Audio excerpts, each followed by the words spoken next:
Hello, hello, hello, family.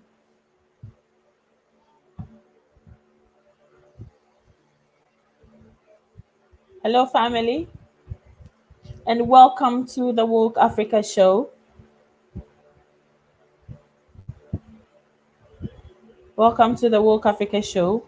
Um, Today we have something amazing to discuss.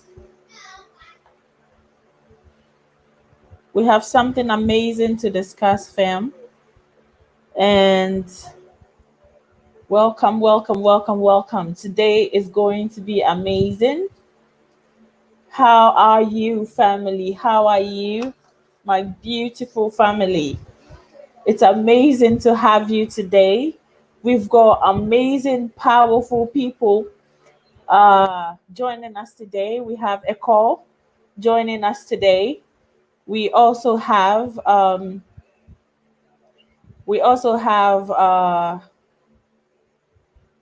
just 1 minute. I need to send the announcement out right now. Um,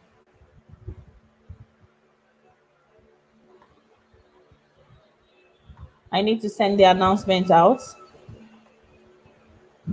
Welcome, welcome, welcome.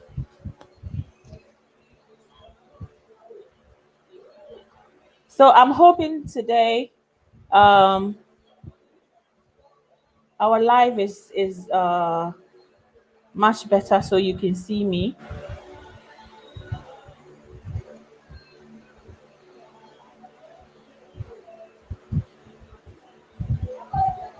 Okay. So I think we are on YouTube live.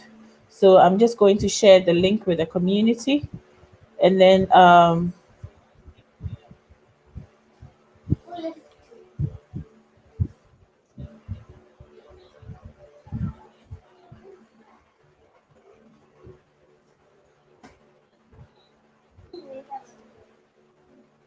all right.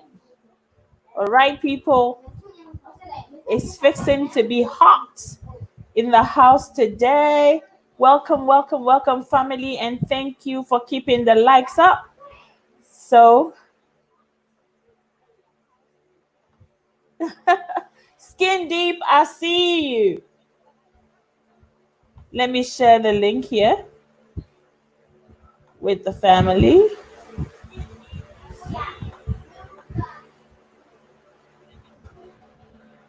All right. So, hey, sign, Sinov, I see you, sister. I see you.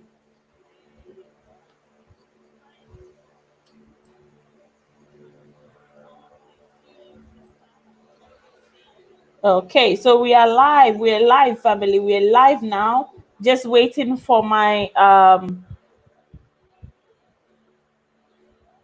okay.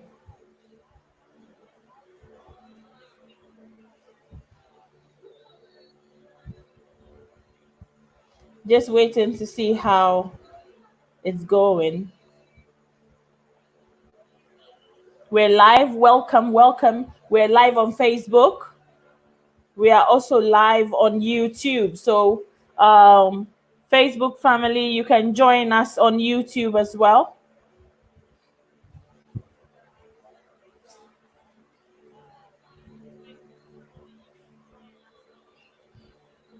So today our topic is we're going to be dealing with healing our community. Fam, healing our community. I'm just waiting for my panelists to show up. We have the African superstar on the show today. We have Echo. We have Ecole Simpson on the show today. We have David on the show today, and we have Tony on the show, Iman on the show as well, as per the poster. So I'm just waiting for them to get in. But in the meantime, as we wait, welcome once again. I'd like to give a big shout out to the Woke Africa family. You guys are dope. I'm so excited to have you here today. It's fixing to be a blast. Now, So before we get into it, I'd like to address this very quickly. So another black man has been shot and killed in Atlanta yesterday. If you watch the video, you can see that this man was scared for his life. He was afraid for his life, and he, upon the police, I think the police was called, onto him because he has stopped at how do you call it, a food joint to buy food, and I think some of the attendants called police on him and told the police that this man was drunk. He felt like this man was drunk, and when the police came, the usual heckling started, and I'm sure this man was so afraid for his life that he attempted to get away from the police, and guess what? They released their bullets in this man and killed him. So there you have it. I don't, I'm not. We have another topic today, so I'm not going to deliberate or give too much of my energy to this, but I just think that is way too much, fam. It's way too much. It's time for us to come back home. It's time for us to relocate ourselves on the motherland, and there is nothing wrong with that. There is nothing wrong with that. So, family, let us, be vigilant. Let us look sharp. And if you live in the diaspora, I'm telling you, you have an out. You have an option. You don't have to endure this kind of racism. There is racism where it is invisible somehow, but it is subtle. And there is this type of racism that is killing our black men, is serious.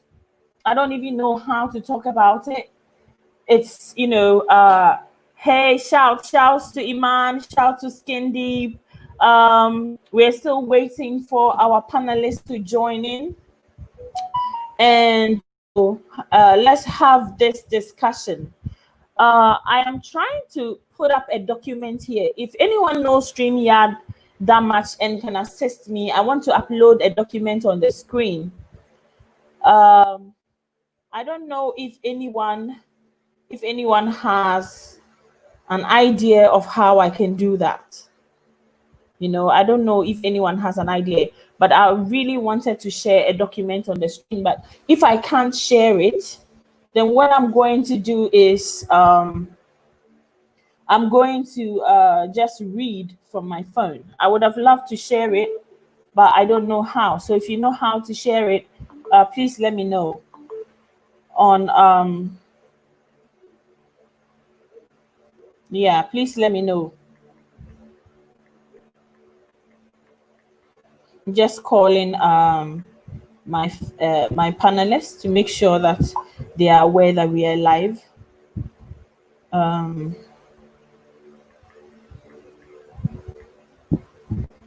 If you are online, please kindly call in with the link that I've posted in the chat box. We're waiting for our panelists to get on board, so give me just 2 minutes. Let me get them the notification that we are here. Okay, so we are live, and we are live. Today we are going to be dealing with healing.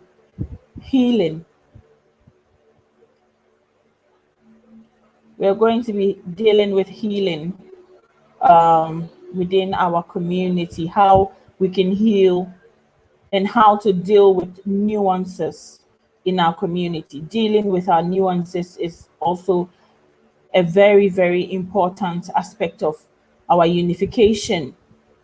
So, okay, so let me send this to African Superstar.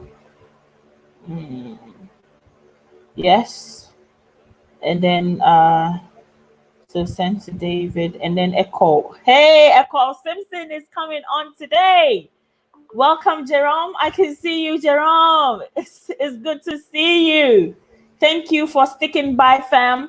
In 2 minutes, we are starting the program. I just need to get these links to my African Superstar and Echo Simpson and our people. I need to get the link to them. So where is the Echo Simpson? I'm here. I'm trying to get them to come online. Yes. Yes. Okay. All right. Okay. We are family. I got all my sisters with me. We are family. Okay. So I have gotten the link out to them. And so I think we can start now. Okay. Yes. All right. We are family. All right. So, family, I think we will start now. We're still waiting on our panelists to come in, but if you are ready to, you can call. The link is there. We're still waiting on African Superstar. We're waiting on Echo Simpson. We're waiting on how do you call it? Yes, Emmanuel Asante. Welcome, Emmanuel. Welcome, family. The Woke Africa Show family. You are lit, and I'm in love, absolutely in love with you guys. All right. So today, what we are talking about healing our community. Okay. This is a subject that I really want our African American family to get on, and I've invited Sister Ya from the African Repatriation Assistance Program. I've also invited African Superstar to join us. I've invited Okol Simpson, and I've invited David and Iman all to join in the conversation, because we realize that our community is hurting. Our people are hurting. And I want to, I don't know if any of you have heard about the Willie Lynch report. Has anybody heard about the Willie Lynch report? I would love to see in the comment section if any of you have heard about the Willie Lynch report. Willie Lynch report.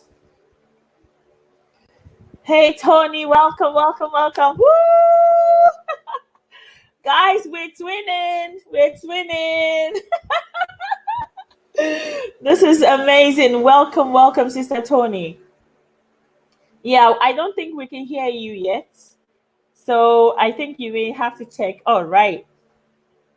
So this is amazing. Sister Tony is here. So it's going to be great. Yes. Hello. So I am going to skin deep. I'm going in there to make you. I'm going to YouTube to make you an administrator in the house, so you can support me. Hey.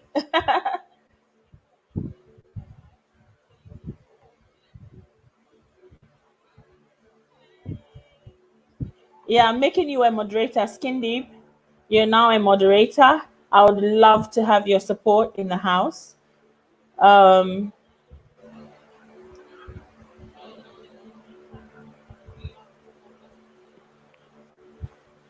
Okay. All right. So welcome. Yes. Hey, Gina is on. The African Superstar is here. The house is lit. The house is lit. It's lit. It's lit. I don't know how you all do this. This is unnerving. Now we can hear you. Sister Gina, welcome. Can you hear us? Yes, I can. Oh, Welcome, this is Gina. amazing. This Hi, is sweetie. How are amazing. you? Gina, did you work out too hard at the gym today? No, I got a lot going on today, so I didn't get a chance to get ready and everything. So, Yes. Oh, but okay, I am okay. here. You can hear me, so I am here. Yes, we can hear you. Okay, And that's thank you awesome. so Thank you. much for joining us. Thank you for joining us.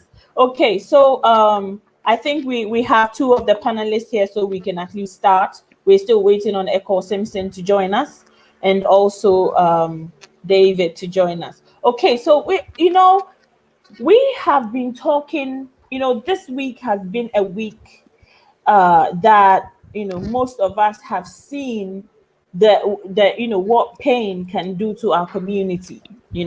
Our community that is ailing, our community that is aching out of the result of 400 years of slavery. The pain that our people have gone through is immense and is immeasurable. Now, how do we express this pain? How do we deal with this pain? And how do we ensure that we don't continue the Willie Lynch kind of behavior, the Willie Lynch kind of system or syndrome that has kept us one divided, that has kept us in a position of controlled, to get people, the white people, to control us, and also to put us in a position where we do not own power.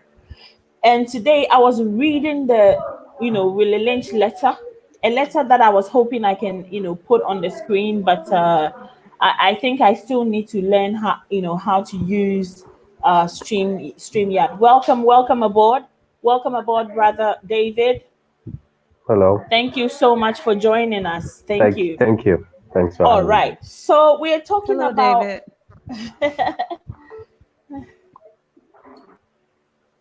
hello, David. David, I think Iman was trying to say hello to you. Okay. So I'm going to start by I was trying to see if anybody has read the Willie Lynch report, and the name Willie Lynch. Well, that is where we got the word lynching from. So this is such an important part. Is a key piece of information for us to have, because if we can begin to heal, it means that we must dive deep into our wounds and find out why this happened. So I don't know. I would love to ask Sister Iman to tell us a little bit about. Okay, she's offline now, so maybe, but I'm sure she will join us soon.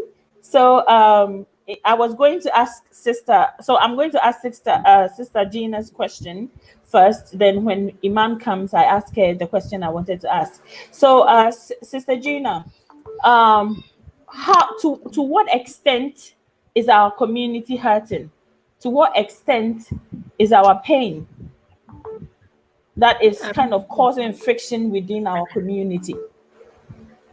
It's very extensive and it's global. I think definitely that's what we have become made aware of, at least if no other time, definitely through the coronavirus situation. We see that, Africans in China are dealing with their dramas, continental Africa is dealing with their dramas, Black America is dealing with their dramas. So we see that this thing is widespread. And the unfortunate thing is, we have all been directed in different directions.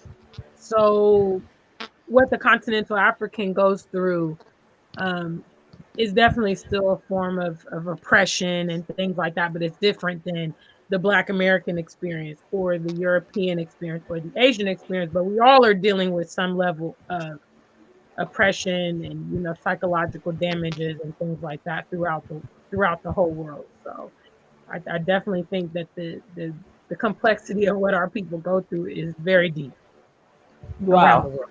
Yeah. Wow. And you heard our sister. I would like to give shouts to Mr. Pirate Brain. David, we do this with you every day. So please call in if you're online. I actually tried to reach you, but we couldn't get you. So we would have two Davids in the house today. So I would like to give a short reading of what the Willie Lynch, syndrome is, so that we can take it quickly from there. So it's the whole letter or speech was read. Okay, it says that this speech was said to have been delivered by Willie Lynch on the bank of the James River in the colony of Virginia in 1712, the year 1712. Lynch was a British slave owner in the West Indies. He was invited to the colony of Virginia in 1712 to teach his methods to slave owners there. Yes, Sanko for Repatriation Assistance Program is in the house. It's incredible. It's amazing. All right. Shouts to Sister Ya. Sister Ya, please call in. Please call in. Okay, so the speech reads, it goes like, gentlemen, I greet you here on the bank of the James River in the year of our Lord 1712. First, I shall thank you, the gentlemen of the colony of Virginia, for bringing me here.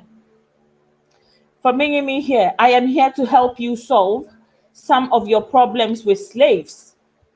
Your invitation reached me on my mother's plantation in the West Indies, where I have experimented with some of the newest and still the oldest methods for control of slaves. So we are trying to understand where our division came from, the source of our division, the very tension that exists in our communities that is keeping us apart. So he continues to say that ancient Rome would envy us if my program is implemented. So he's in effect saying that not even the resources adopted by ancient Rome was as good as his way of controlling the slaves, in quotes. So he says that as our boat sailed on the south of the James River, named for our illustrious king, whose version of the Bible we cherish, I saw enough to know that. Welcome aboard, Sister Ya. Welcome aboard. If you just join us, please keep the likes up and kindly know that we are reading the Willie Lynch letter that, exposes how, the whole division within our communities was planned and taught to white slave owners to divide us and keep us divided for centuries, if not for thousands of years. And the proof is here. It is written. You can just Google it and then read the report for yourself. It is public knowledge. It is out there on Google. You can find the report and read. So he continues to say, I saw enough to know that your problem is not unique. While in Rome, while Rome used cord of wood as crosses for standing human bodies along the highways in great numbers, you are here using the tree and the rope on occasions. I caught the whiff of a dead slave hanging from a tree a couple of miles back. You are not only losing valuable stock, so he refers to African people as stock, valuable stock by hangings. You are having uprisings. Slaves are running away. Your crops are sometimes left in the fields for too long, for maximum profit. So you see, this is evidence. What I just read is evidence that the slaves or the enslaved Africans fought tooth and nail to gain their freedom.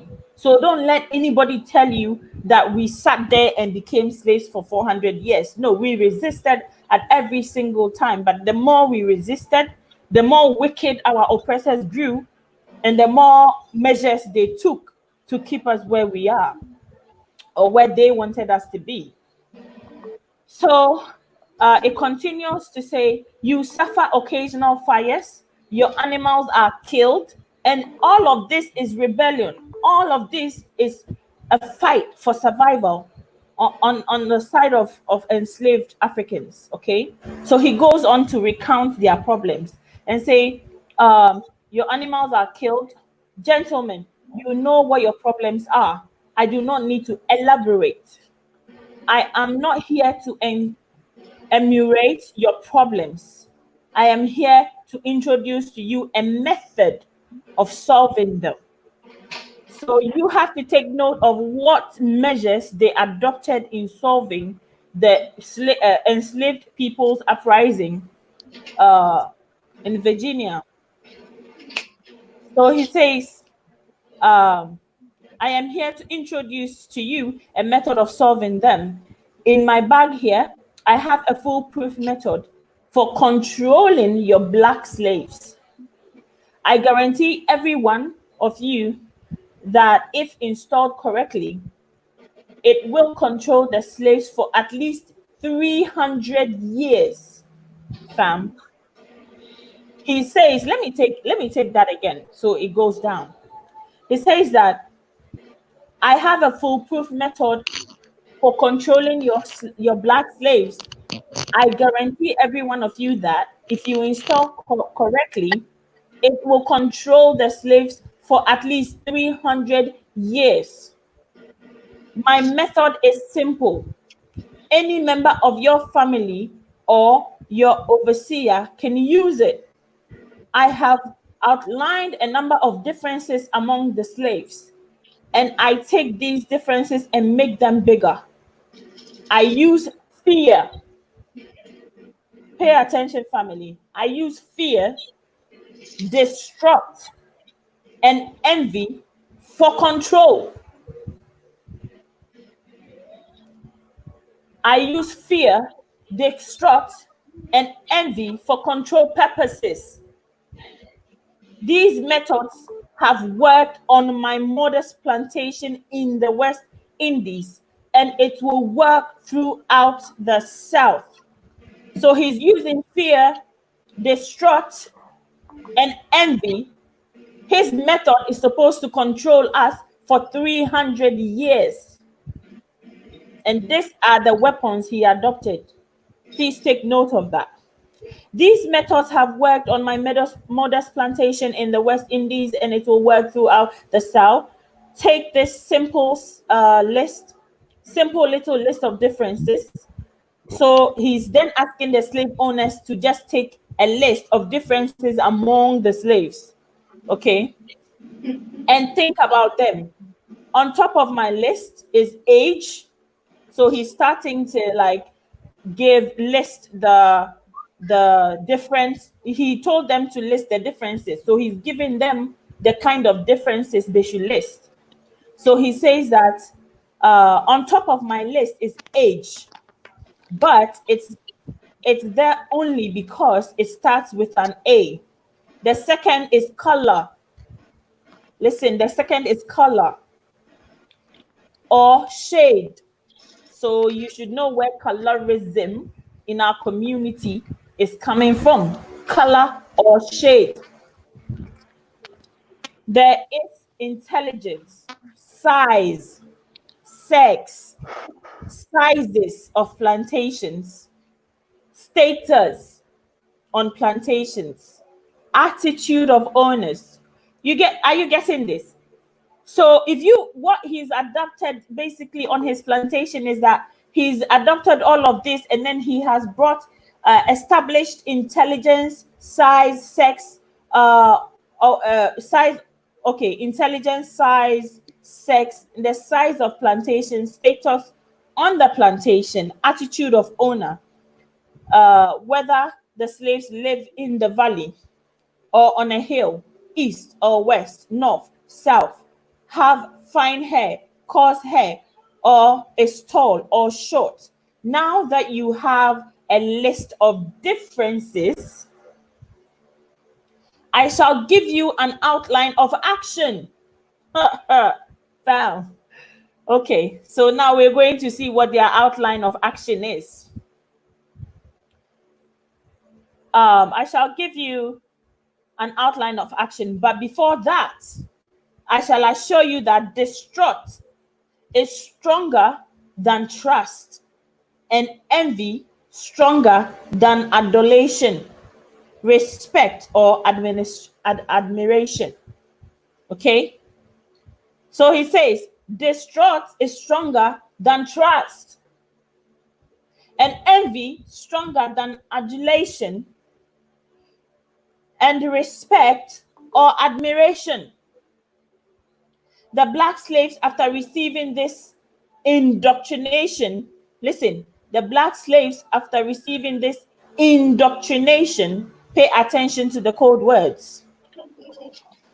After receiving the indoctrination, shall carry on and will become self-refueling. The black slaves, after receiving this indoctrination, shall carry on and will become self-refueling and self-regenerating for hundreds of years, maybe thousands. Maybe thousands. Don't forget, you must pitch the old black male versus the young black male. Please pay attention, family. This is important to our reunification. Okay? So you must pick the old black male versus the young black male, and the young black male against the old black male. You must use the dark-skinned slave versus the light-skinned slave, and the light-skinned slave versus the dark-skinned slave. You must use the female versus the male, and the male versus the female. You must also have white servants and overseers who disrupt all blacks. But it is necessary that your slaves trust and depend on us. They must love, respect, and trust us only. Gentlemen, the address still keeps going. Gentlemen, these kids are your key to control. Use them. Have your wives and children use them. Never miss an opportunity. If used intensely for 1 year, the slaves themselves will remain perpetually distrustful. Thank you, gentlemen. Thank you, gentlemen. So, family, I am filled with goosebumps. I don't even know what to say. This is how I felt after reading this letter that Willie Lynch sent to the slave owners of Virginia. So after I read the key points several times, sit down and think about the sources. Just look at our deficiency as a people. Just look at what is going on in corporate America. Look at what is going on in the economy of the US, the UK, the world over, wherever Black people are. This letter has been studied for years, and the key point is that distrust is stronger than fear. So we think that they use fear to control us, but they are saying that distrust is more powerful than fear, and their children, their wives, and their children were advised to also use distraught to keep us where they want us. Family, we must start to, actually have to start understanding that we have been put in a spinning wheel. And unless we decide to stop at a point, that the wheel will keep spinning. So, Sister Ya, I don't know if you have anything to say about this, because this is evidence that we have actually been under indoctrination, targeted division, pitting us against each other in our communities. It is not that we Africans cannot unite. Going forward, I think we must backtrack. If we know this, we must backtrack and end the conversation, or the general speaking, that we Africans cannot unite. We do not support each other. Why does the white man support each other? Why are they united by their skin, but we are not? We have been indoctrinated, and according to them, we've only done 400 years of the 1,000 years that this indoctrination is supposed to last. Okay. Yeah, please come in. So can you hear me? Yes, please. Okay. Let me start with pointing out something, because you're going to have people who the first thing they're going to come on and say is that, oh, the Willie Lynch letter has been disproven as an actual document. So I want to address those people first before we move on. Yeah. Regardless to whether it's a real or fabricated or whatever, it's true. And that's the thing that everybody has to recognize, because everything that's in there, whether a person named Willie Lynch actually wrote it or not, is actually what is manifesting. Yeah. So let's start there. Don't take away from the document by saying, oh, there was no Willie Lynch, or historically it's not a real document, because it is happening. We are witnessing. We live it. We see it. So let's start there. One thing that I am understanding very well, I started understanding this long time ago when I started more than a decade ago traveling to the African continent, is that we have a gross miscommunication. We have gross misinformation when it comes to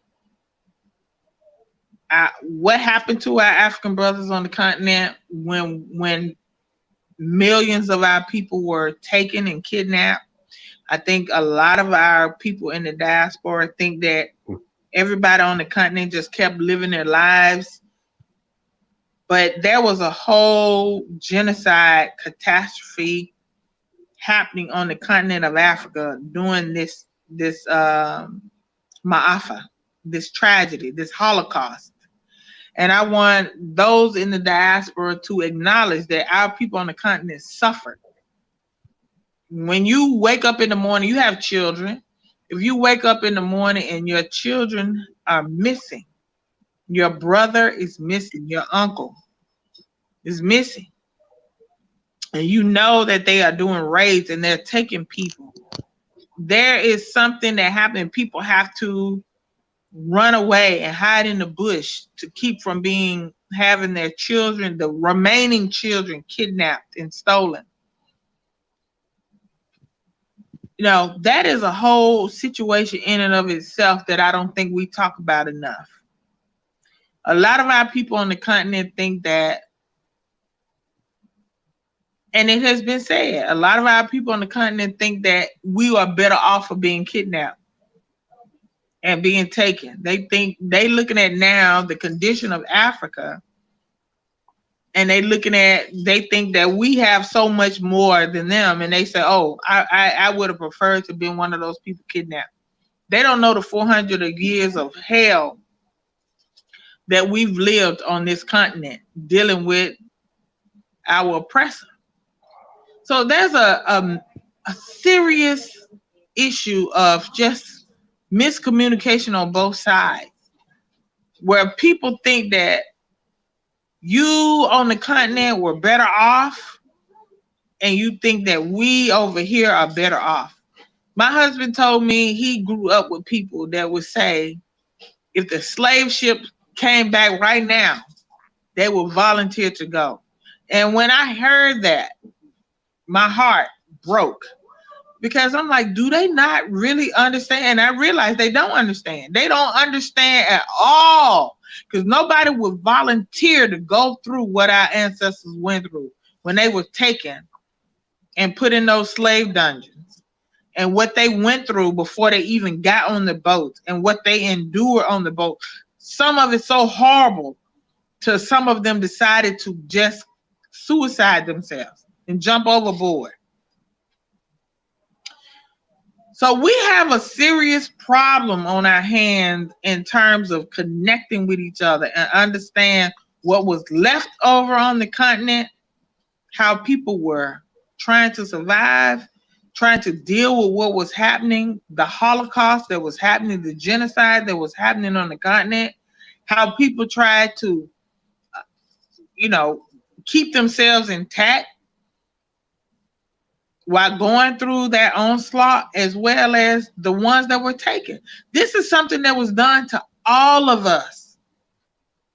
So when I see people in Nigeria, people in Benin, I don't know where my people come from. I have no idea. I've never taken a DNA test, and I probably won't ever take one. And because I know that I am a mixture of all of these people who endured something horrible. And we came over here and we tried the best that we could do to survive. And my very existence, my children's existence, my grandchildren's existence is a testament to their willingness to try to survive this horrible thing that happened. So the onus is on us, who are all here today, who understand what happened on the continent and here.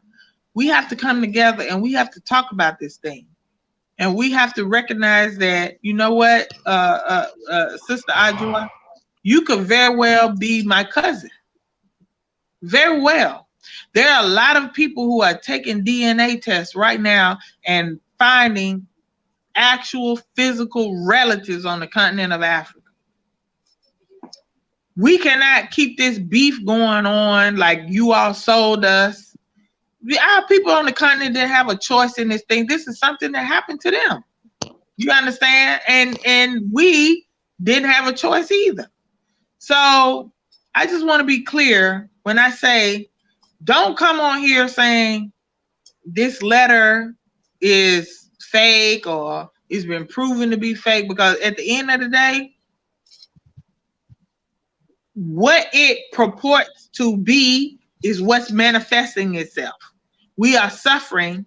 We are still suffering mentally, psychologically, spiritually, in every way, based on what these people did to us. And this, I think, is you can't get a better document on what these people designed for us.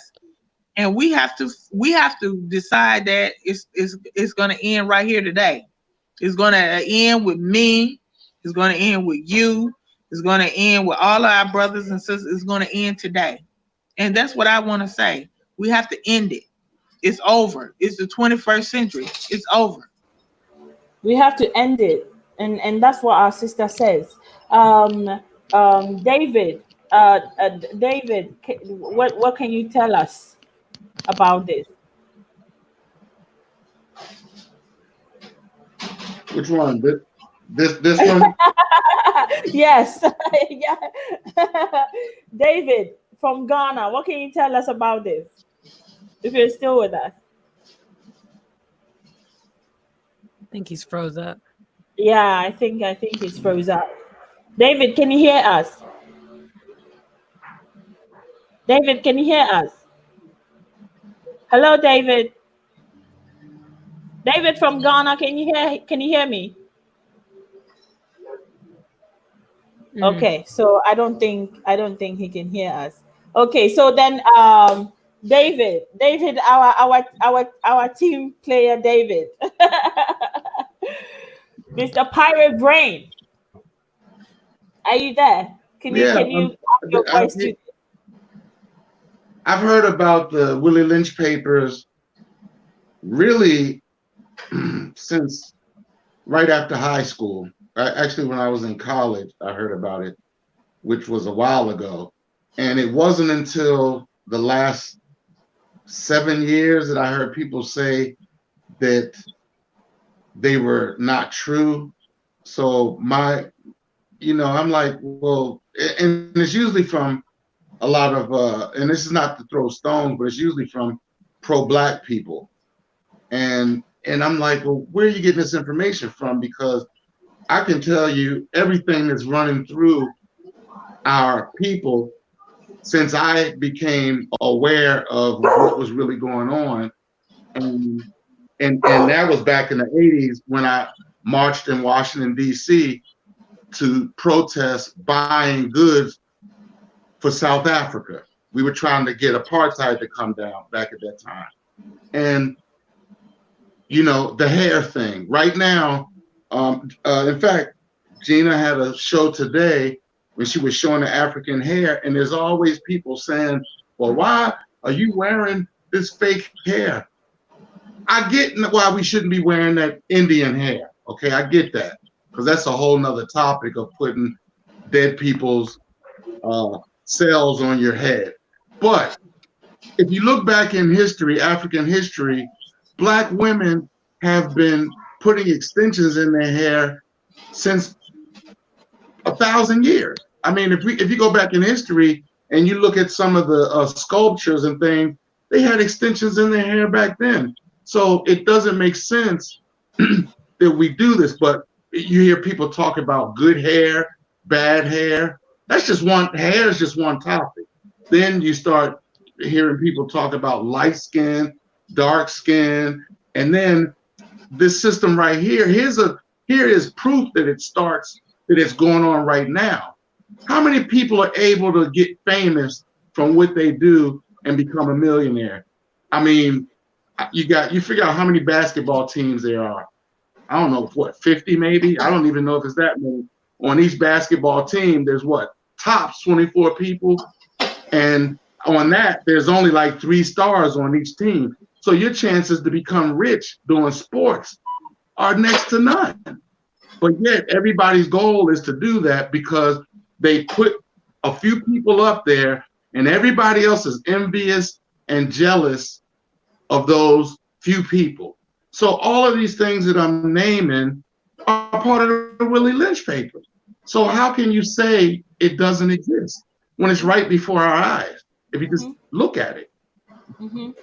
Because David, I'd like to add that I've actually read from sources and articles that most of the mulatto descendants, like children of enslaved people, were actually made to work in the mansions and made to work in places where as compared to standing in the sun and plucking cotton, you would refer to those areas as privileged areas to work, and they were given supervisory roles and other roles, and so they were being used to keep the African in line, as in check us. Even some of the Black people were made butlers and put in position where they had close proximity to the master, and so they would turn on their brothers and sisters on the lower scale, in quotes.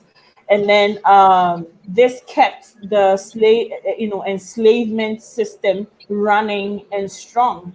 And so how does anybody say that this what they tell us, if we are going to drink everything that we hear, then at the end of the day, I think that we would still be where they want us kept.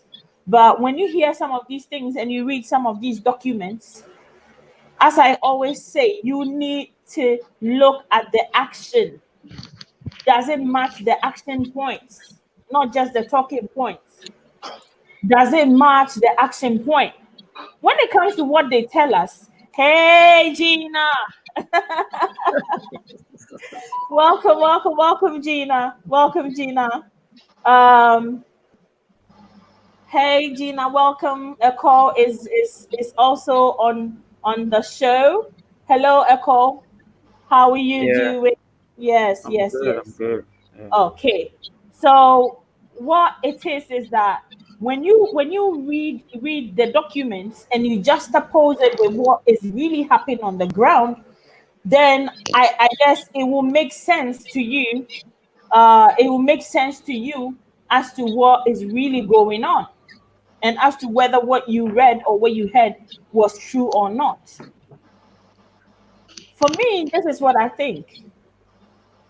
you know so I don't know if Gina, Let, you want to add something to it, or Sister Ya, or well, but I want my sister, African superstar, to speak, but I want to reiterate.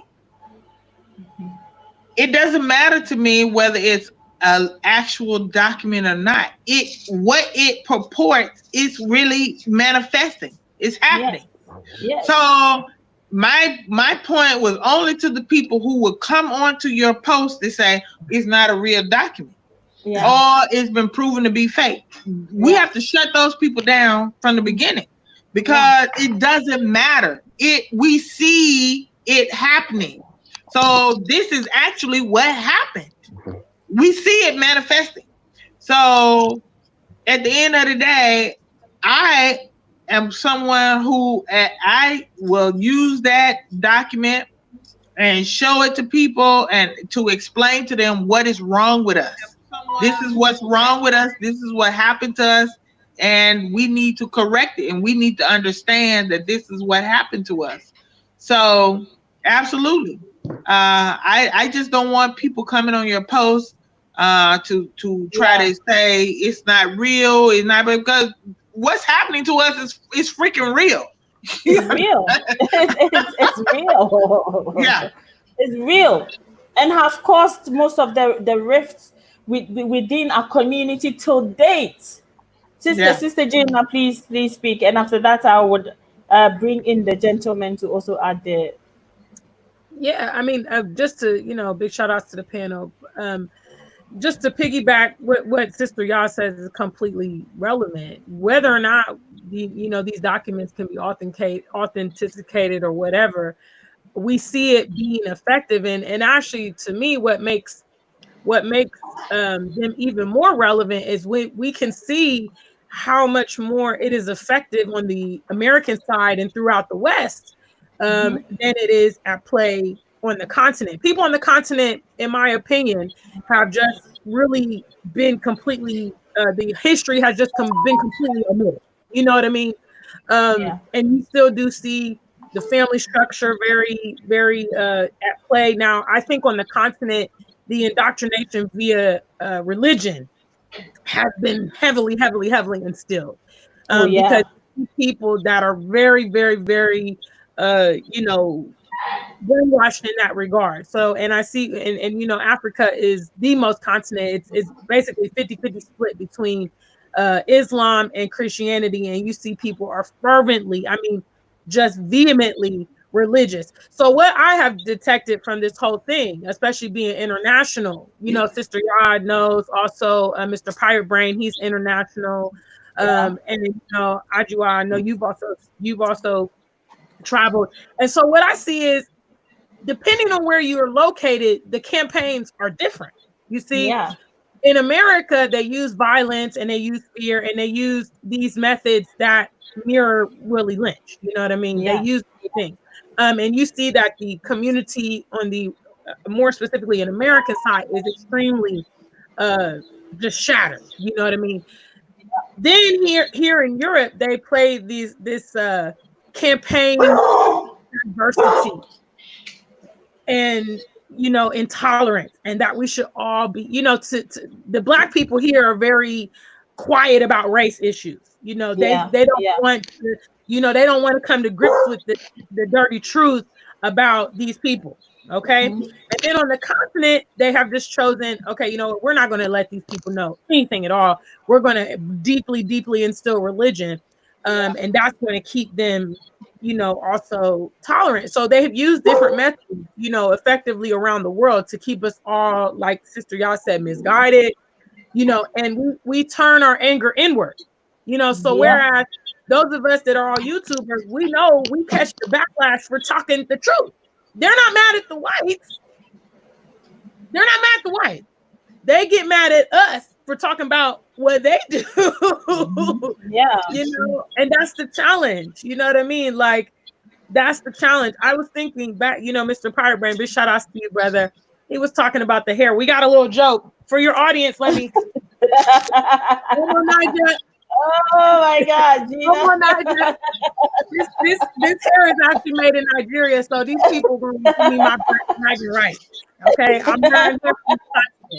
But the irony is, I was thinking about that. Like, people gonna come for me because I changed my hair.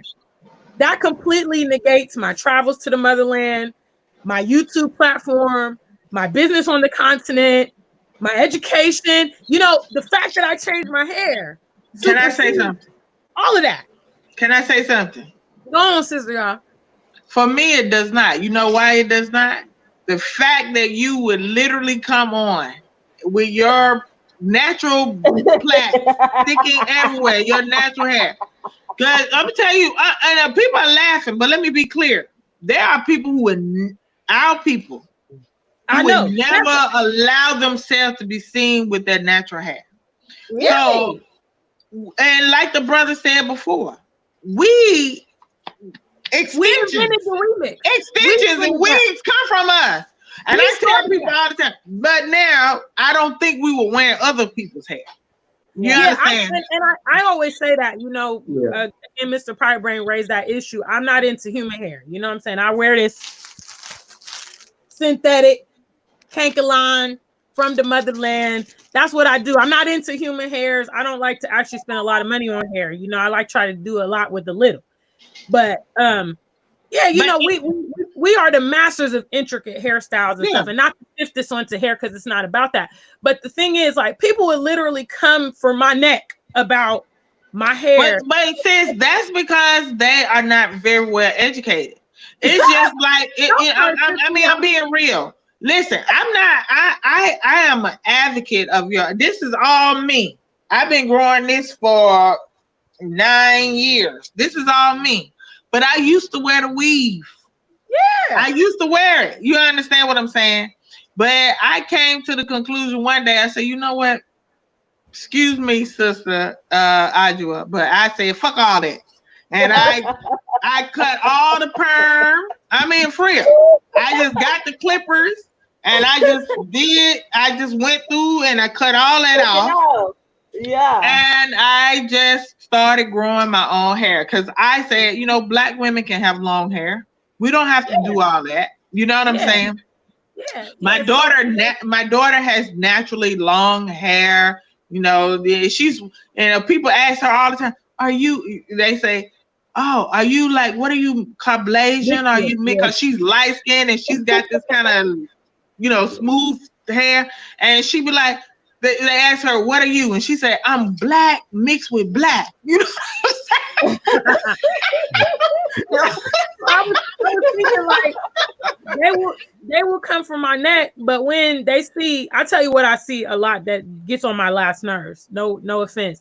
But on Instagram, I have these you know, African wedding people that I follow because I just love traditional wear. I love Nigerian wear. I love Ghanaian wear. So I love to see that. So then I would see those interracial couples. And, you know, these people doing our dances. And these white girls culturally appropriating. I'd be wondering, well, where's the ADOS then? Yeah. Where are they at when they put it in their hair and it's a new hairstyle? You know what I'm saying? You coming for me, but you ain't going for Kim Kardashian. You know what I'm saying? Y'all, it's okay. You guys are so happy to see them emulating us. But when I do what's natural to our people, it's a problem. We are so easily impressed when we see white people and other races of people dressing up in our clothes. When we see them doing traditional spirituality, when we see them imitating us, we are so easily impressed. I see our people even here. They're at the protest. They're rioting and tearing stuff up, and everybody's so excited. Like, oh my gosh, the white people are at the Black Lives Matter. Well, you know what? These are people who are, I don't know what word do I want to use for them. This is what I know. I'm gonna tell you what I know. When I saw all these white people out in the streets, I knew it was trouble. Breaking things, doing graffiti, spray paint. And I said to myself, this is a goddamn setup. Because these people are not every day trying to stop banks from charging us high interest rates on loans. No. These people are not every day, out in the street, stopping real estate companies from keeping us from moving into certain neighborhoods. These people are not every day. They are not every day stopping institutional racism. Yeah, but exactly. This incident, we want to go out and protest, and for the most part, Black people are very peacefully protesting. Right, the violence, the looting, and all this other stuff is not coming from Black people, but they want to put it on us. It's a setup. Yeah, and we have to talk about that, because at the end of the day, where are y'all in our everyday lives? And let me speak on another thing that I know a lot of you are not going to like, but I have to say it. Just because white people marry you and have your children does not mean that they are. We need to say this, and we need to be clear. Just because white people marry you, just because white people sleep with you, have sex with you, just because white people will have your babies does not mean they care about what we go through, and does not mean that they are not racist. Some of the most racist white people in the world will sleep with you and then turn around and call you a black bitch and call you a nigga. Yeah. Some of the most racist people in the world, because you have to keep in mind, racist white people who enslaved us were raping us. So sleeping with us and having sex with us doesn't mean anything. And this is why, since you want to talk about that, there were a number of signs. I actually posted a couple of them to my Facebook of these white women. I know you probably saw a Sister Y'all out at the protest with "I love big black blank." So I'm out here protesting, essentially, referring to the men's genitalia. Yeah. And it was multiple different white women. And so at the end of the day, just like Sister Y'all said, the relationship that we have, and I've talked about this on several videos on my channel, the relationship we have with non-Black people is often a fetish, it's objectification, it's a sexual, kind of conquest. Because if a white woman will come all the way out to the protest and make her little sign, she could have easily said, "I love black men," but she simply reduced you down to "I love big black D."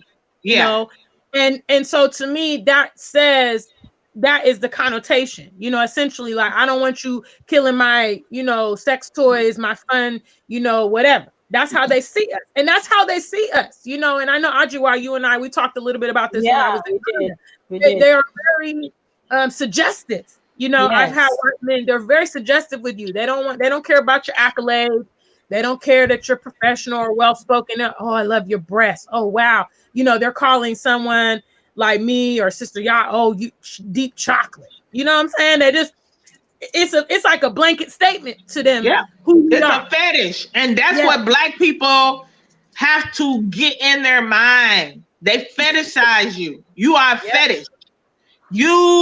They want to see their white penis beating your buttocks.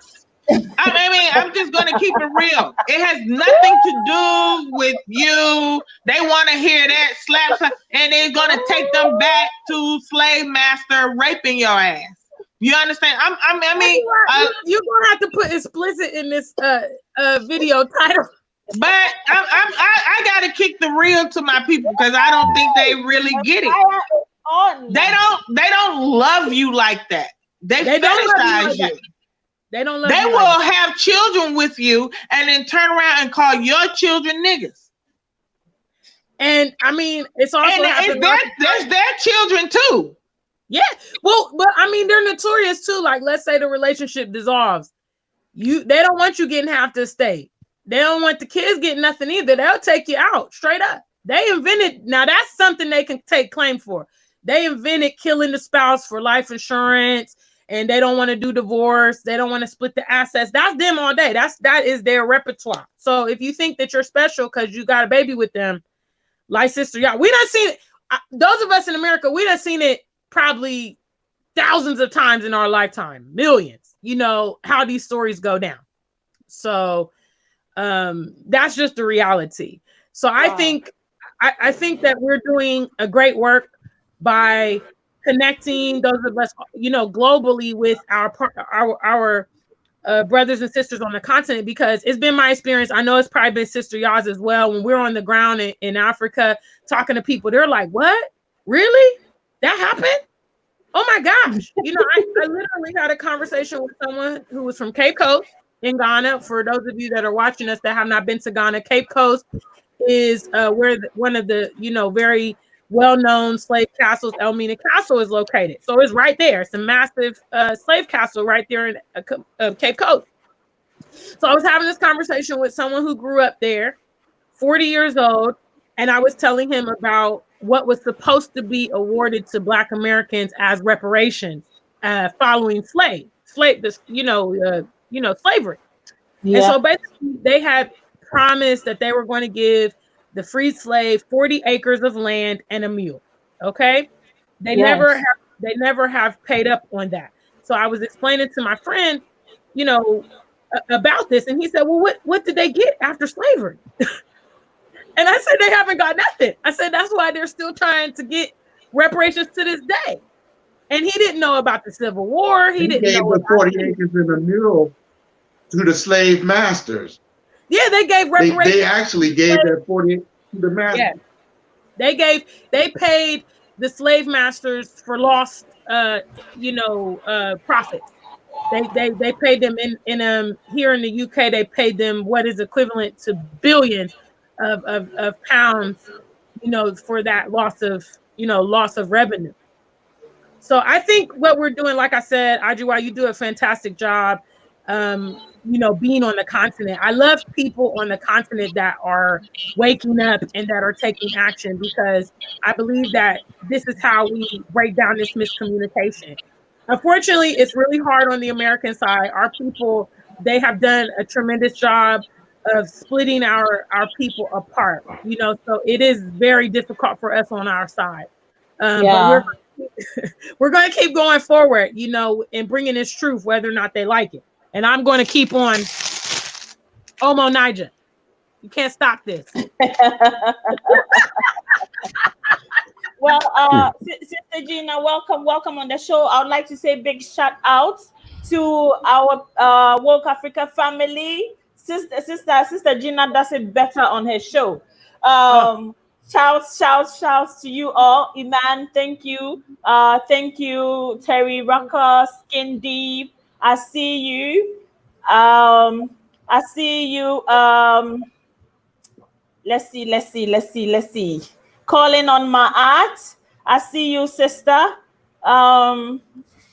Okay, let's see. I think they said Eco is trying to call back in. I can go up for a minute so he can come back in. Oh, okay. There he goes. He just come in. So yeah, call he's in. So we're good. Welcome to everybody. Please like, subscribe, and share, and invite other people to join in to the discussion. It is very important for us in Africa, or as African people around the globe, to talk about our deep hurt, and you know what is necessary, what is required for us to begin our healing. It is very necessary, fam. So I would like to say a big thank you for everybody who has come on and we love you. Let's continue. So, sister Gina and brother David from Ghana. I don't know, David, if you can hear me. Yes, I David, can can you hear hear you. me? Okay. Yay! So I think David has been waiting for his turn for a little while now. So David, we'll talk to you after that. We'll talk to Brother Echo and then Sister Gina to find out what their opinion is on this. So David from Ghana, you have the floor. Okay, thank you very much. It's really nice to meet all of you and connect with all of you. Jane, I've been watching your show for a while. You're doing a very good job. Thank And you. What did I say? it's Aquaba. Mm. Anyway, I've been writing some things down. Anyway, I'm reading the with the Lynch the letter he wrote. He wrote. And from what you read, you could see that their intention for slavery wasn't supposed to last for a few hundred years. It was supposed to last for 1,000 years. Forever. Okay, so Forever. it's ending. You know, it's ending after 400 years was like the whole Right. system just broke down. It was hugely unexpected. But we should know we ourselves as Black people. Who were we before they came here? But the thing is that Black people know the earth, or Black people were all over the world even before they came along. Okay, now based on something I was reading some time ago, before they came, when they first came and discovered or they saw that there were people here that were Black people, they realized that at that time, when you take one Black man, the strength of one Black man was it would take 4 white men to match one Black man. My God. That That was sounds how. Black men is strong. That was how. Yes, that was how dominant Black men were. But Yes. the unfortunate thing was that we didn't have a written history. Most of our history is passed on from generation to generation verbally. Okay, so and aside the men too were the women. I always say this that the best men are women. I always say this in relation to a Black woman. Okay, because if you look at slavery, most of the people that were kidnapped were women. The women were skilled farmers. The women were skilled cooks. Most of the things are being done by women. If you come to here in Ghana, you could see that women here are allowed to be women. They operate in their own space. They do things without the men are just there, all right, but the women flow. They do things they want to do. You know what I mean? Yeah. So when I concur. I concur on that point. David. In Ghana, I think if you compare to most African countries, women are quite liberated in Ghana, and yeah, we are able to do things and compete with yes, our men. mm-hmm, mm-hmm, So with encouragement, women achieve so much. mm-hmm, And MJ34 said in the UK, the government paid the slave masters, or not, I wouldn't even say slave masters. I would just say the colonizer and the slave mm. owners reparation of 200 million pounds, equivalent to 300 billion pounds today. That is how much reparation was paid, 300 billion pounds today, to slave owners or people who forcibly enslaved Africans were paid this much money as compensation. The So you same see, people, if can I mhm, end it? The same people okay, that will drag an African mother to court and jail her because she is old correcting or taxes or disciplining whatever. a child for the child to turn up to be good, the same people who will drag you to court and lock you up are the same people who how do you call it, paid 300 billion pounds to people who enslaved and killed and maimed and raped a whole nation of people for 400 years. They get rewarded. They were rewarded 300 billion pounds. We have to think as African people. We have to. Please go Well, ahead, David. if the UK government was paying this amount of money to people after slavery ended, that should tell you how valuable black people were to these white men. Because when they came, I'm sure that when they came, they thought maybe they had discovered a foreign land, but they discovered more than they thought they would discover. Not only did they discover a vibrant people, not only did they discover a land that is rich in resources, but they discovered people that were, in their own sense, in their own self, were mentally strong. People that were very vibrant, people that knew what they were doing. So, and I'm sure when they came and saw how we carried ourselves here, how we farm, how our settlements were, it was different from theirs, but they saw value in us, and they still see it in us. A typical example is what's going on in America.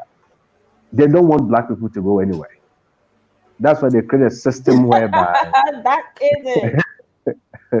that's why And they then created. and the number one place, do you know what? They're okay with you going to Asia. That you see a lot of these black people, the affluent black people. They're going to Bali.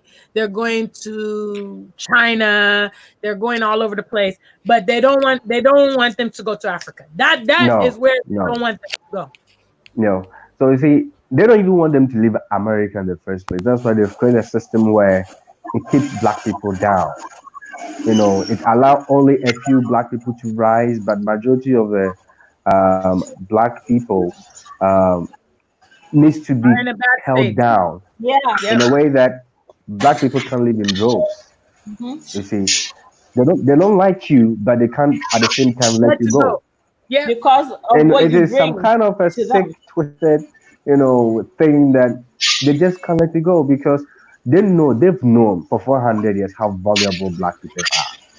They know how valuable it is to have black people on your land. To have black people in your midst. They know. It's not like they don't know.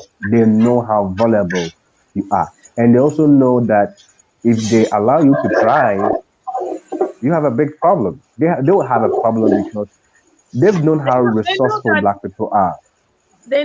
if black people given the space and opportunity, they know that we will Hmm. excel. We excel in Yes, every echelon. Not matter of fact, we don't just we dominate in any that echelon is that it. begin That is it. to And entertain. the Yes. thing that I'm not supposed to be saying this, but sometimes I want to keep certain things to as a secret for the sake of ourselves, black people. But I'm just going to say this anyway. You sure? Um, But no. the thing dangerous about black people is that we don't need weapons to dominate. No. I hear you. I'm We hearing don't you. need weapons. We don't need it is something that is part of us Innate. naturally. It is something that is with black people. It doesn't matter where you put us. We always come out in a way that you don't expect us to come. All you Oh, just David. something little wherever we are, we just rise up just like that. And if you look at how even after being in America for 400 years, how how from generation to generation, year after year, they keep they've created systems to keep black people there, but yes, still it looks like it's not working. You know what I just it want looks to add like to what you're it saying looks before we leave this topic, because this is very interesting and it is something that I think about a lot. In all so reality, the Willie Lynch letter indicated how they would, set us up against each other. The Yeah. only mhm, power that they have, and this is what they did in the beginning, and this is what they continue to do, is when the only way they can control us is when they set us up against mhm, each other. yeah. Pay attention. They can So do it on their own. They cannot overpower us on their own. That's why it's so unfortunate when we go at each other. It's so unfortunate when we aren't working with each other, because it seems like that's like what is that thing on the Black Panther, that flower? That is our power, the power that we would, you know, vibranium. That's you mean you mean Sister Gina means that's our superpower. Unity is our superpower. Yes. So you see, but you know, Sister Gina, I've talked to Queen Diambi. I've talked to today. What I'm, Sister Eulalie, and what I'm getting is that there is a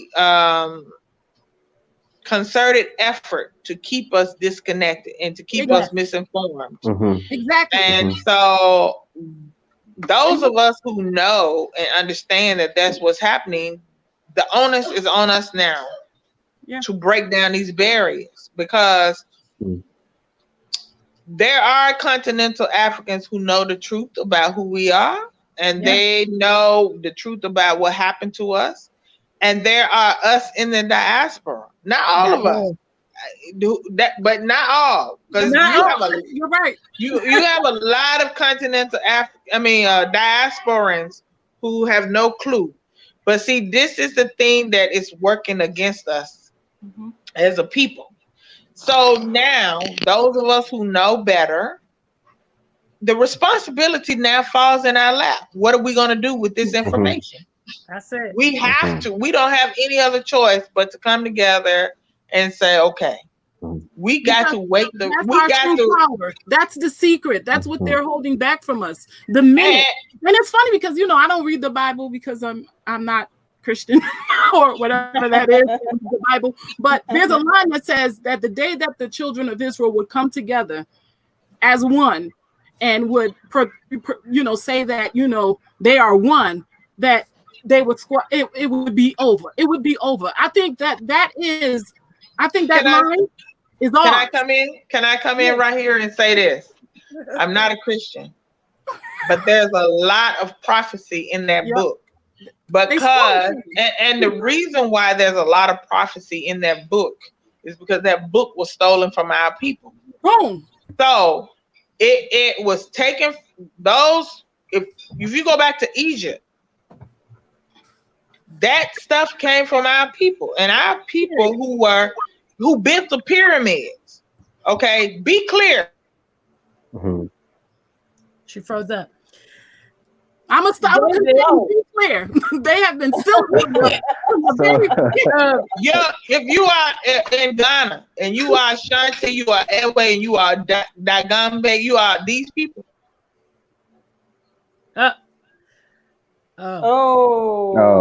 Okay, I just found out that I have DNA from the God people of Ghana. But let me just say that you can't. You have to really go all the way back to the origin.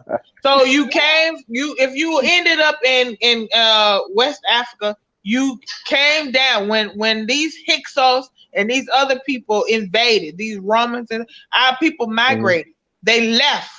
And because the battle was lost at that point, and they started moving down, and they moved down to the coast. Okay, get the book Africans Who Wrote the Bible. Okay, down. Africans Who Wrote the Bible, written by a PhD brother from Ghana. He shows you the linguistics, and there are airway people. Airway people have an oral history, and they tell you they came from Egypt, Kemet. They came from there. So what you have to understand is we are all the same people. There's no difference. We migrated and moved. We always migrated and moved. And when these foreign people, and they originated, if you go all the way back, if you want to go all the way back, they came out of the Congo Basin. They came out and they moved into Nubia, and then they moved into the Nile Valley. And then when we ruled for all these millennia, and we created the the pyramids. We did all of these things, and then so listen, we are all related. Basically, we are all the same people. Yeah, that's the end of the day. We just been moving around. Yeah. You understand? We are all the same people. People would move around, and then some would stay. Move around, some would stay, and then this is how all these different tribes and stuff was created. And so it makes absolutely no sense for us to be beefing with each other. We are all the same people. We're all the same people. But when we would lose okay.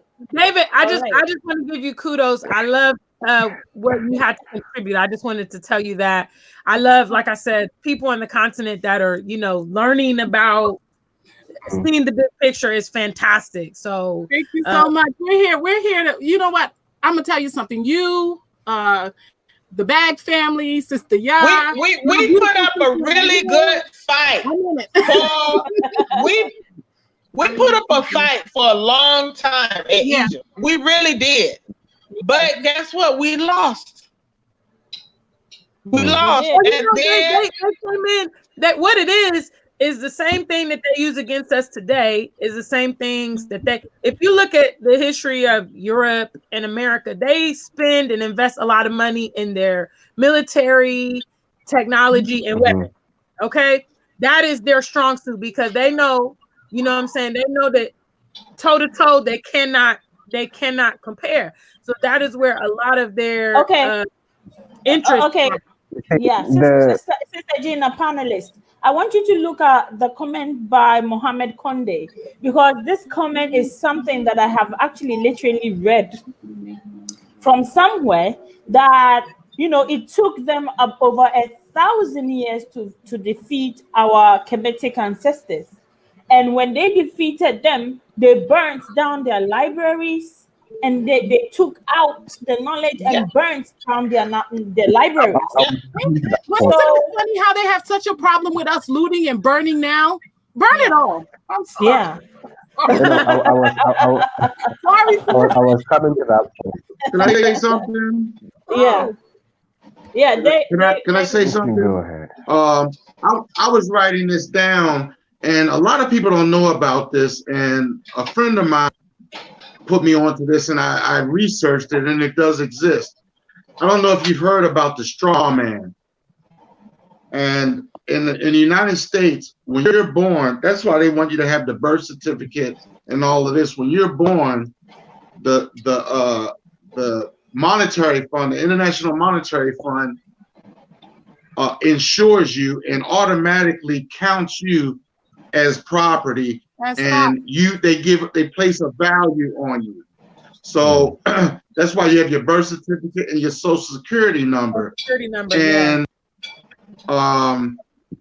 and it's like an insurance policy. So it's like, for example, when you buy a house and if you can't make your payment or whatever, well, the house is already paid for. The moment you buy it is paid for because that insurance company on that insurance policy on your social security number pays for that house.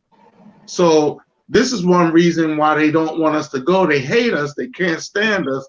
But when we leave, it's like they're losing that amount of money. So in essence, we're still slaves. They just switched it around in such a way where we don't realize it. You see? Yeah. And that's why they don't want us to leave, because you notice after the year return, now we got this virus. They shut down the airports. They're not even giving you passports. So if you haven't already got your passport, you're not going to be able to leave. And then I don't know that if you do have a passport, if they won't require you to get the new updated passport. Well, can I say something right here? Brother, I'm sorry if I don't know your name. Listen. David, yeah. David. I'm not claiming to be more spiritually in tune than any other person.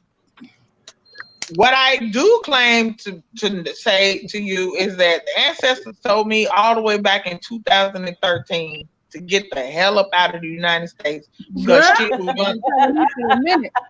Listen, and so I can only blame my own self that the fact that this shit happened and I'm still here.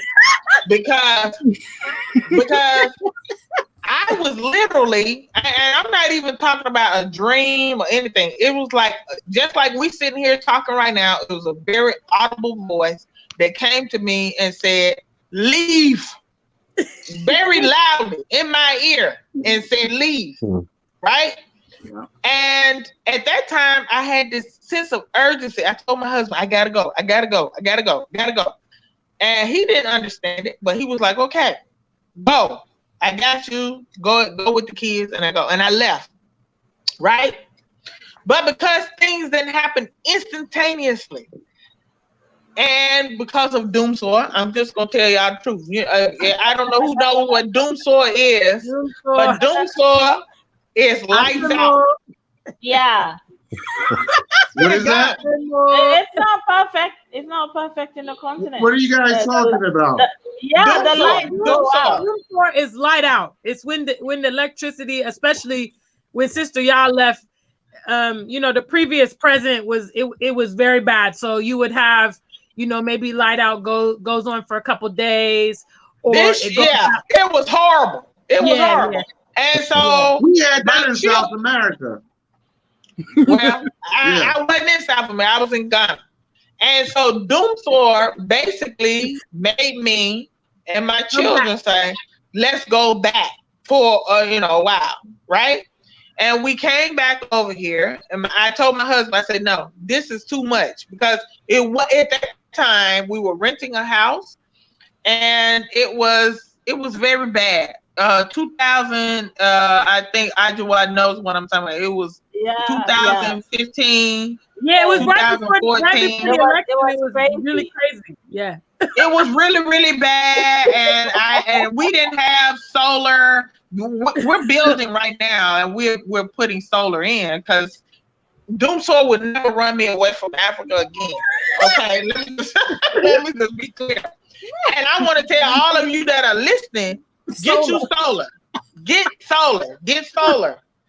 Okay, but at the end of the day, I've been knowing, and this is why I don't blame anybody, because my ancestors told me from 2013 to get the hell out of the United States. They told me, they were very clear that I had to leave, and I got complacent, and I thought that I had more time, and that, because I'm doing this little by little, and I figured, you know what?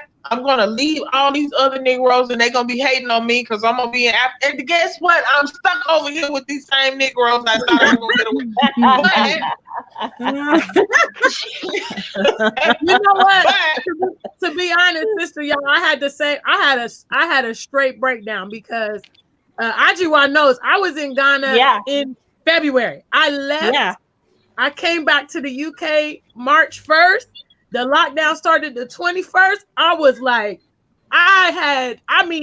for a couple weeks, I was in tears every night. Lunga, my girlfriend Lunga, was like, Gina, it's going to be okay. I was just like, what the hell? We're here. We're stranded. I can't stand to see this lovely queen in that situation. It's crazy. And it happens to all of us. But we are strong. No, sis, don't say that. Don't say that. This what we going through right now is not happening to all of us. Okay, so listen. I said to my husband, when this shit popped off, even my husband, before this popped off, he was, I got all this. He was doing everything in the world, everything. Helping this person, helping this person. Now my husband is like, I got to get my house up. We got to get the hell up out of here. And, because he never thought that a time would come when he could not leave and go back to the continent. Well, family, we have Mr. Echo Simpson in the house. Echo, can you hear me? Yeah, I can hear you. How are you Mr. Simpson, we want you to mature your voice. We want you to mature your voice. Shouts from Echo from the Echo Simpson show. Echo, we are having this discussion, and I believe you've been listening. And so, what is your take on this? Yeah, before that, I want to say shout out to all of you. I've been speaking to a lot of you guys. Yeah, Yeah, and then Superstar, and then David, and then the other lady. Shout out to all of you, and then Boss, everybody watching us right now. shout out to So, Dene. Nyamina the more BBI before better. So I love what we are all trying to do right now. You know, trying to put um, Africa to the next level. Yes. And in the healing process, as an educationist, what I feel like we should do is to start educating the younger brothers and sisters about what is happening. Okay, because we have already been there and Yes. we are experiencing it. But then these kids are gonna come up. Do we And do want the them same. to experience the same thing or no? So the best way is to open up to them and tell them that okay, this is Africa. This is how we do things. This is how your people were taken. So at the end of the day, if you think there's no option for you, Africa is an option for you. Because I get a lot of brothers and sisters coming to Ghana and they'll be like, yo, Echo, this is my first time I've seen a lot of African people, like, I mean, seeing my type. And I'm like, what do you mean? Hey. You're in the state, you're in the Tell it. state, you're Hey. supposed to see your kind all the time. It's like, no, you can't have like 10 to 15, 20, 50 of African Americans having a normal hangout and you wouldn't see police coming around and all that. So I believe that like my message is always short. Let's start educating the younger brothers and sisters that no matter what. You know, I keep telling people that assuming we are all Christians, and then God comes and says, Africans, come this way, Europeans, go that way. Where will you go? I mean, your skin will tell you that you're supposed to go there. So definitely have it in your mind that whatever happens, your roots is from Africa. Correct. I mean, you Yeah. can't do anything about it. You know, you can bleach your skin to be like, excuse me to say Michael Jackson, but we still know where you're from. We will say you're an African. So the best way is that let's educate the younger brothers. Let them grow up to believe that this is Africa, this is where I'm from, and then no matter what is going on with me in the UK, in the Americas, I would definitely have to say that I love being black, I love being an African, and I would always want to be part of where I am from. That is the message that I always want to give out. So basically, that's what I'm going to add to the discussion today. Yeah. You know Well, that what, brother? Thank you so much. And let me just say this. You have to, as an African person, no matter where you are on this planet, Hmm. you are God's, whatever the God is. I don't care. You are the original. You are the original. You Original. are the original.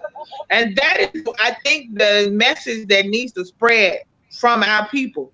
We are the custodians of this planet. Now Yes. we have had that right taken from us, and now we see the destructions that's happening on the planet. Our ozone layer is screwed up.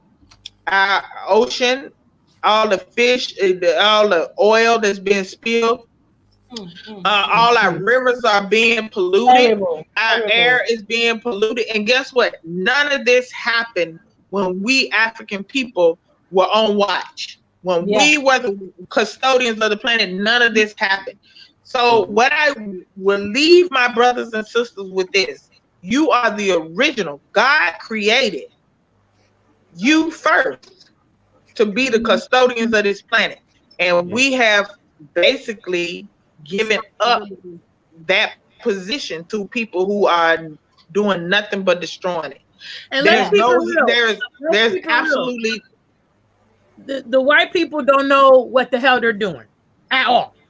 They yeah. don't know how to run nothing. They don't know how to live with animals. They don't know how to take care of the planet. They don't know how to get along with people. They're violent. They're dangerous. They're spiteful. They don't know how to live in harmony. We have countless examples on the continent of how our people have lived with nature, lived among the animals, lived with other people, done problem resolution. created family. You know what I mean? We know how to exist in harmony. White people don't know. They don't know how to do that. How to do that? Yeah. Yeah. To add a little to what you just And said, another thing I want to add Africa, on to what. Oh, go ahead. if you look at what's based on what you just said about black and white people don't know how to live in, you know, in unity.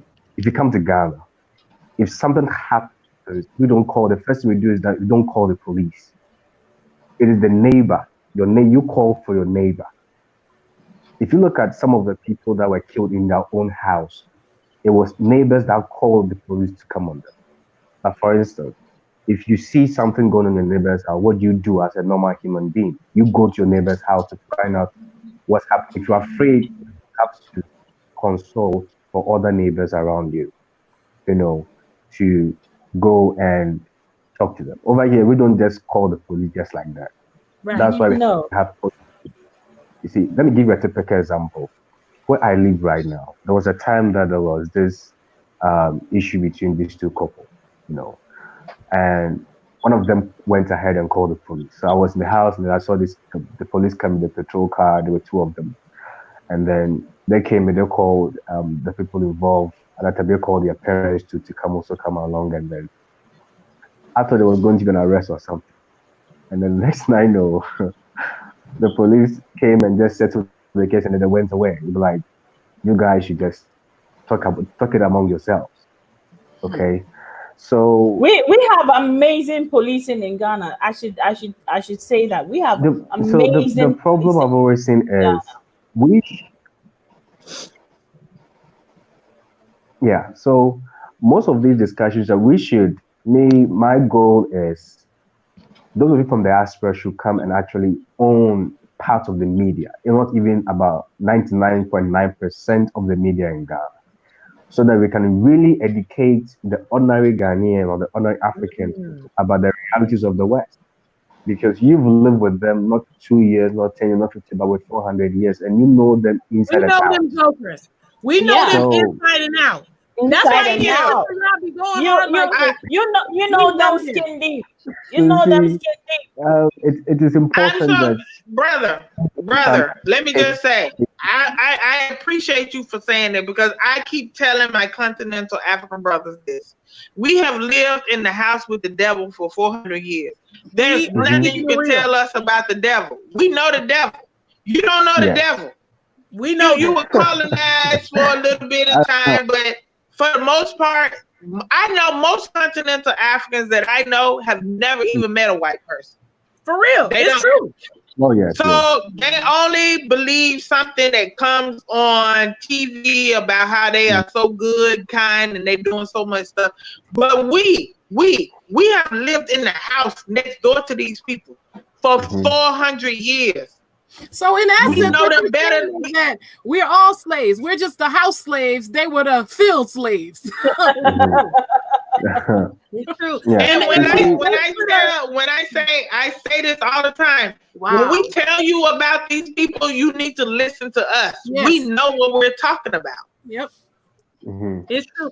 And the thing is, they have disadvantaged Black Americans to the point. I mean, that like David, Mr. Pirate Brain said earlier, you know, we can't even get free. We can't, you know, so many of our people, like you have, you know, me, you have Gina here, you have Sister Ya, you know, we are travelers. We've kind of manipulated the system to have some freedom to get the hell out. But a lot of people are not in that situation. They're literally anchored to the U.S. A lot of people have criminal records, which is not going to allow them to travel. You know, they can't get passports, they can't vote, they can't support. Yeah. So a lot of people, unfortunately, they're going down with the Titanic. You know, it's callous, but you know what? I think there should be a movement. I think there should be a movement because, you know, we were not enslaved with passports. I mean, our reparations, one of the things that should be requested is that we be allowed to go back home, you know, and we should not need a passport to do it. They know that they know that we originate from Africa. Well, sister, guess what? You can't even get on a plane without a passport. So It's crazy because But- they go all through Europe. They go all through Europe, no problem. But we have to like go through so much. It makes no sense.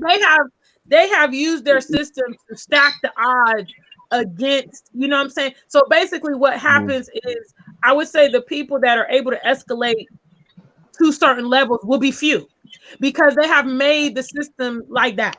You know, they don't want a mass exodus. Okay, this is probably another one of the reasons that they have shut down. They don't want America. You guys live in a system, but in Africa, you'll be in an environment. Right. Okay.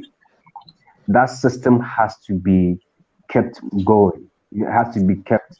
It has to be lubricated, and most of the lubrication or the keeping of this system running is done by Black people.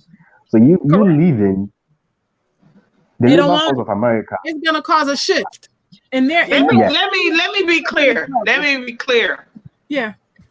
The last thing in the world that they want to happen is the unification of African people. Boom. No. And so, and they have memorandums that state that this can never happen, because they know that once that happens, it's over for them. Oh hell, gonna for them. So I don't think it's a coincidence that 2019 was the year to return, and we had millions of diaspora traveling to Ghana. Yes. And making these connections, and then at the beginning of the very next year, our people have to be smart. These people plan 40, 50, 60, 100 years in advance. Yep. See, this is the difference between them and us. We think about what I'm going to enjoy right now. They think about what their grandkids are going to be able to enjoy. Yeah, this is the difference, and we have to start thinking like that. We got to play that sport, man. Don't think for 1 minute. Don't think for 1 minute that they did not take note of this connection between us, because they have already said that's something they don't want to happen. And then when they saw it happen the very next year, all airports are shut down. Can't nobody go nowhere. Can't nobody travel. That's not a coincidence. But you know what, guys? They gave us bread and circuses. They gave us, bread and circus. They gave us music. They gave us television. They gave us alcohol, drugs, and all of that is starting to wear out. And we just want to go home. And they could happen. And the year of return, one of the things that the biggest example of we can't hold them no more. This cage that we have is starting to fall apart. So this lockdown is about building a stronger cage. Period. You see, the year of return wasn't the only thing that really shook them, but I think what really shook them is the intercontinental free trade that was about to be taking effect. Oh, you just hit it, brother. You just hit it. You see, Ghana is going to be the secretariat of the free intercontinental free trade. Ghana was Ghana going to be the headquarters of that trade, and the office was supposed to be launched. Accommodation, everything was supposed to be ready by March this year, and that was when this whole thing started coming. Now you see, Black diaspora begins to come to Africa. They also come at a time when the African continent is trying to be on its own. Okay, make sure that about 80 to 90% of its raw materials are processed here on the continent and not exported out. And now you have you guys from the diaspora coming with your expertise, your knowledge, and majority of you two are coming here to start businesses.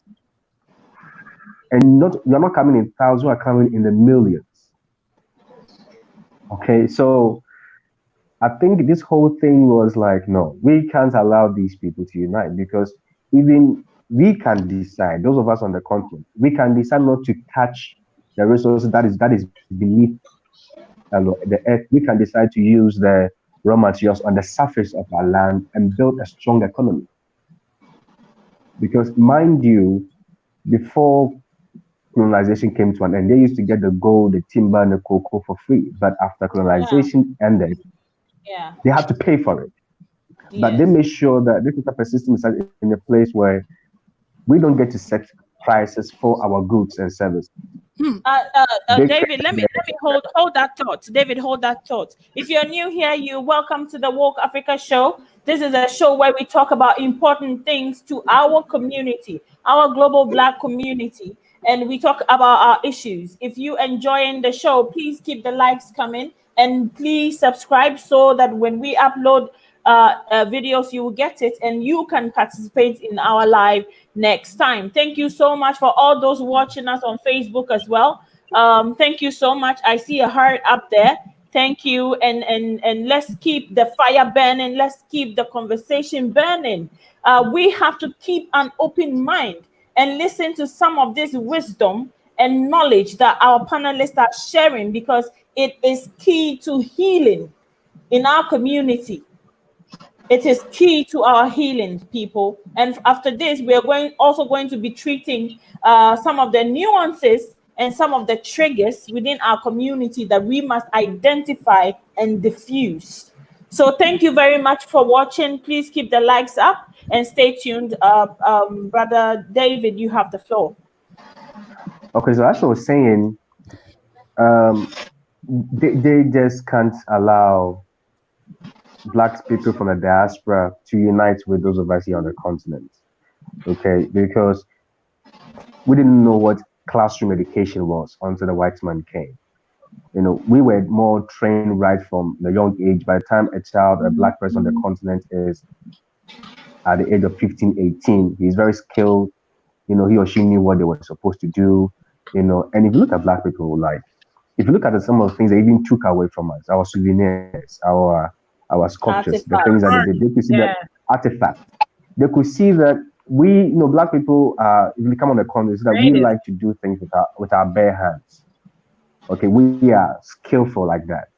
Okay, we use machines for us, but we like to do things with, and we are very practical. We are practical. David, we are practical. He's talking about practical versus theory. I have to come in here because, you know, Africans were using machines for irrigation along the Nile.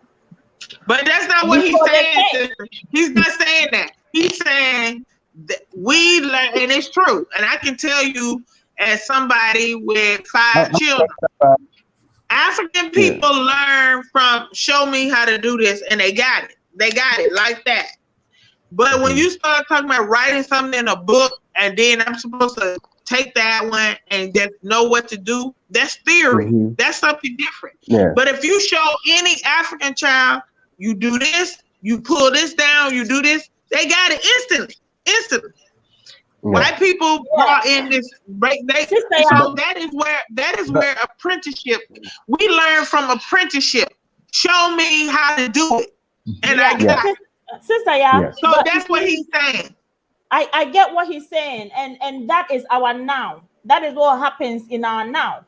But before they, you know, our ancestors, the Kemetics, were defeated, their libraries were looted and the information stolen and hidden. So we actually had records. We actually wrote and kept, because that is how we have the papyrus reed. The papyrus reed was kept by the Anubis. We had libraries. We were writing down our information. That is where they learned their writing from. So when they took everything from our ancestors, the generations that were coming had nothing to refer to. That is how our history was cut off. So by they adapted, maybe by doing it orally, maybe they adapted by, you know, starting it orally, because we couldn't do nothing because the thieves kept coming. Yeah, so that is how we became these people who were using our hands and, you know, trying to reinvent ourselves again, because most of our knowledge was either burnt down or stolen. But let me just say this. But you still had to go through those societies and be trained. They wrote things down, but you still had to go through those societies and be trained. So I don't think it's anything different. The disconnect comes between just giving us something to read, but not physically taking us through the training. You see, because I can write down right now. I see it every day in my life. I would give people and say, "This is what you do, 1, 1, 1, 1." But guess what? They still have a problem if I don't show them. Yeah. So I know that we are visual people. We really are. You know, we need to see it. We need to see it. Just writing a papyrus and sending it and saying this. Even those Romans, those Greeks that came, the sellout Africans took them through our secret societies and trained them. They didn't just, because if it was just a matter of the books, the writings, they could have stolen it that way. That's not how they took it. They had to be taught and shown our methods. And that is what, and we were the ones that were kept from physically learning the methods. You understand what I'm saying? And then they burned the books. They burned the books. So not only did we not have the books, we didn't even have our people teaching us physically, you know, what needed to happen. Wow. So I think it's a combination of things. Yeah. I'm speaking as somebody who is an actual attorney. I went through law school with books, and I studied with books. But until I got in the courtroom, those books didn't mean nothing. I'm telling you what I know. The books went out the window. I needed somebody to physically say to me, okay, now we're going to do this. And I remember, let me tell y'all something. And a lot of y'all going to laugh. I graduated in the top half of my law class with 5 children. Okay, because I divorced my husband in the middle of law school, and I still graduated. I don't want claps. I'm trying to make a point. Even with me graduating with, I thank you for the claps, but I'm trying to make a point. I graduated with a 3.0 GPA from law school as a single mother because I divorced my husband. Because I knew I divorced my husband because I said, if I don't divorce this Negro, I'm not going to make it. He was stressing me out so much. Wow. I'm telling you that I said I have to divorce him to make it. And I divorced him to finish for my children, right? I made it out of law school in the top half of my class as a single mother with 5 children. But guess what? Get it. I started practicing law as a law clerk. I went into when I got my law license, passed the bar, went into court, and I even did mock trials and everything in law school. When I had my first trial, and there was nobody next to me to walk me through that trial, I blundered. She's frozen. Took pity on me. And I was in the top half of my class. It's my better half. Period. But I needed an actual person to be with me to tell me what to do. So it's not all you need actual somebody with you. You understand what I'm saying? Because practical is not the same as theory. And as long as this book is theory, you need practical. And I appreciate it was Judge Otis. What was his name? I can't think of his name. He took pity on me. I still won that first trial because I'm a bad bitch like that. But, oh my God. But at the end of the day,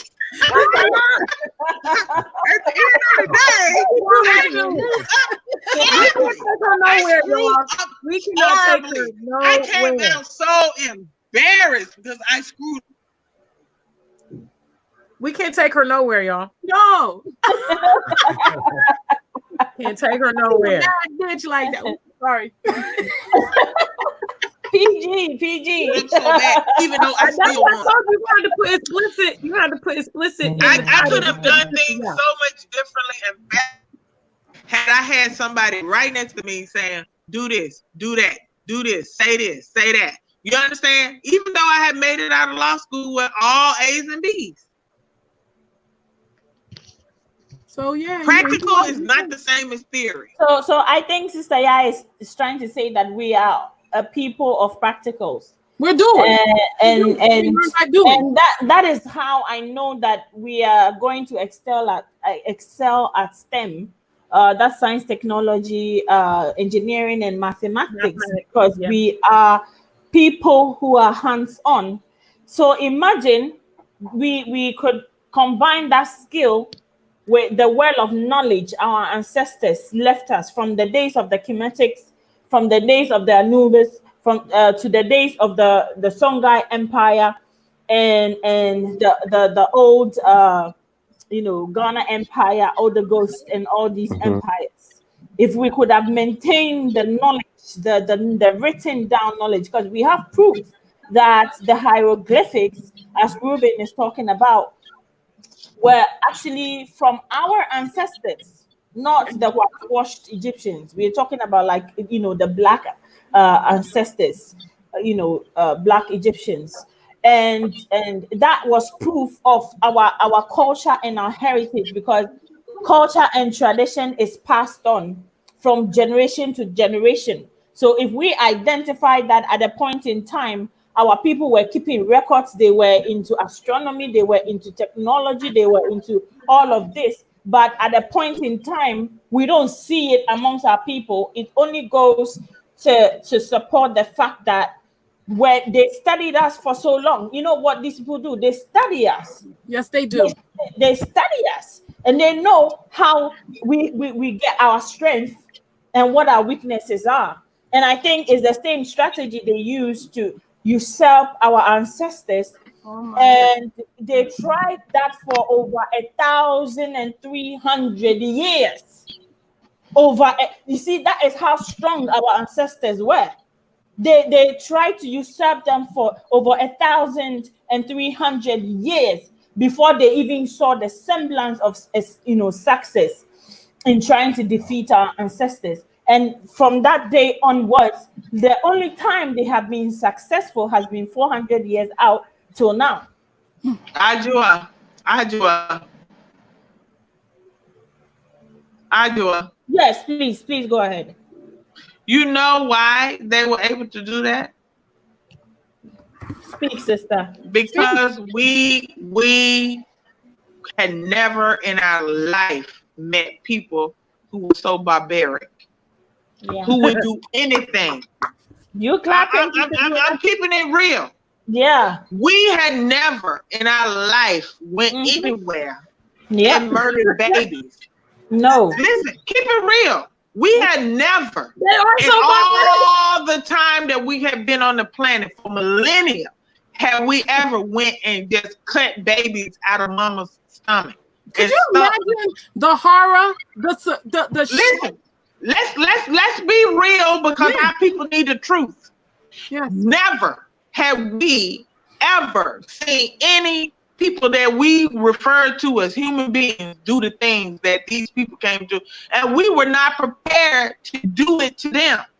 We were not prepared to do that type of thing to other people. Still ain't. And we're still not. We still are not. We're not the fighting type. We're not that, like the way they are. I know you, Jenna. You are right, because I had a brother say to me, "Are you prepared to kill little white babies?" And I told him, I know I can't do that. But they are prepared to kill your babies. That's what he said to me. He said, but they are fully prepared. They kill grown men. They kill grown men right on the camera. They killed George Floyd not too long ago. So not just grown men. They are literally prepared. Alligators. They were cutting our babies out of our bellies. Come on. And stomping on their heads and bashing their brains in, and taking them to go feed them to alligators. And see, these are the things that continental Africans don't know, that we endured. But even though we went through that, guess what? We are not prepared to do that to them. Hey, you know what? I read something the other day where they would take you and tie you on one horse, half of you Like it's called quartering. It's called quartering. Horse and then have the horses going different directions. No, it's called quartering. We know it very well. So this one's and putting things on your mouth when you refuse to eat, and holding your mouth and putting shit other slaves' mouth, putting things in your mouth, holding your mouth open, and forcing another slave shit in your mouth. See, we have never. But the worst part was they would have everyone watch. Exactly. So but this is my point, Ajwa. We are not prepared to do that to other people. We're not, because the Creator did not make us that way. We are not prepared to do that to people. And these are the things that happen to cutting off people's hands and then going around for centuries afterwards and making a symbol, making it symbol and making chocolate out of it, of hands, mocking people. To this day, the rope with the lips. Taking pictures with what they've done, like it was a great thing. Do you know they literally ate Nat Turner, made grease out of his body, made belts out of his leather, out of his skin. They made belts. I did hear. Let me. I need our people to understand. They literally took because he said we will not be slaves anymore, and he rose up and he got other Africans to rise up and say we will not be your slaves no more, and took out revenge on them. You know what they did? They literally made grease out of the oil from his skin, and they used it and they cooked with it and ate with it. And they ate parts of his body, and they kept parts of his body as souvenirs. You need to hear this, because what I need you to understand is we are not ready to go to the, and this is why we are where we are, because we are not ready to do to them what they are ready to do to us. Man, I just want to separate. I just want to separate. I just want to separate. We are not ready for it. Yeah, I mean that's the truth. I mean, we definitely are not ready for that. We have so many people, especially out in the West, that they don't even want to acknowledge what the white folks are doing. Like I said, you talk about it, like what these white folks have done. Oh, Gina, but we need to put that in the past and let's pray. Let's be prayerful. They're going to get their reward one day. All of that. And you'd be like, nah. Nah. Me? I'm not going to tell you any lie. I'm not going to act like I'm so black. I love African people, but I'm not ready to stomp little white baby's face in. I'm not. And that's the truth. I'm not ready to do that. But I know they are ready to do that to my kids. I know. But I'm not ready to do that. But, okay, Sister Ya, knowing that, how do we move forward? How do we move forward? Knowing that they are willing to do to us what we're not willing to do to them, how do we move forward? Because we can't stop them by not being willing to fight back. We need to start getting in tune with our spirituality, and we can fight them off like how the Haitians fought them off by using our spirituality. And that's another reason. But don't get it twisted. The Haitians slaughtered their asses afterwards too. I was about to say, some of us are willing to do what we have to do. Listen, and not only did the Haitians went door to door. Well, listen, when the Haitians got the upper hand, they started going door to door saying either you leave or we cutting your motherfucking head off. They did that shit. And they did do that shit too. The children, the babies, everybody was a part of the war. The children had to play a part.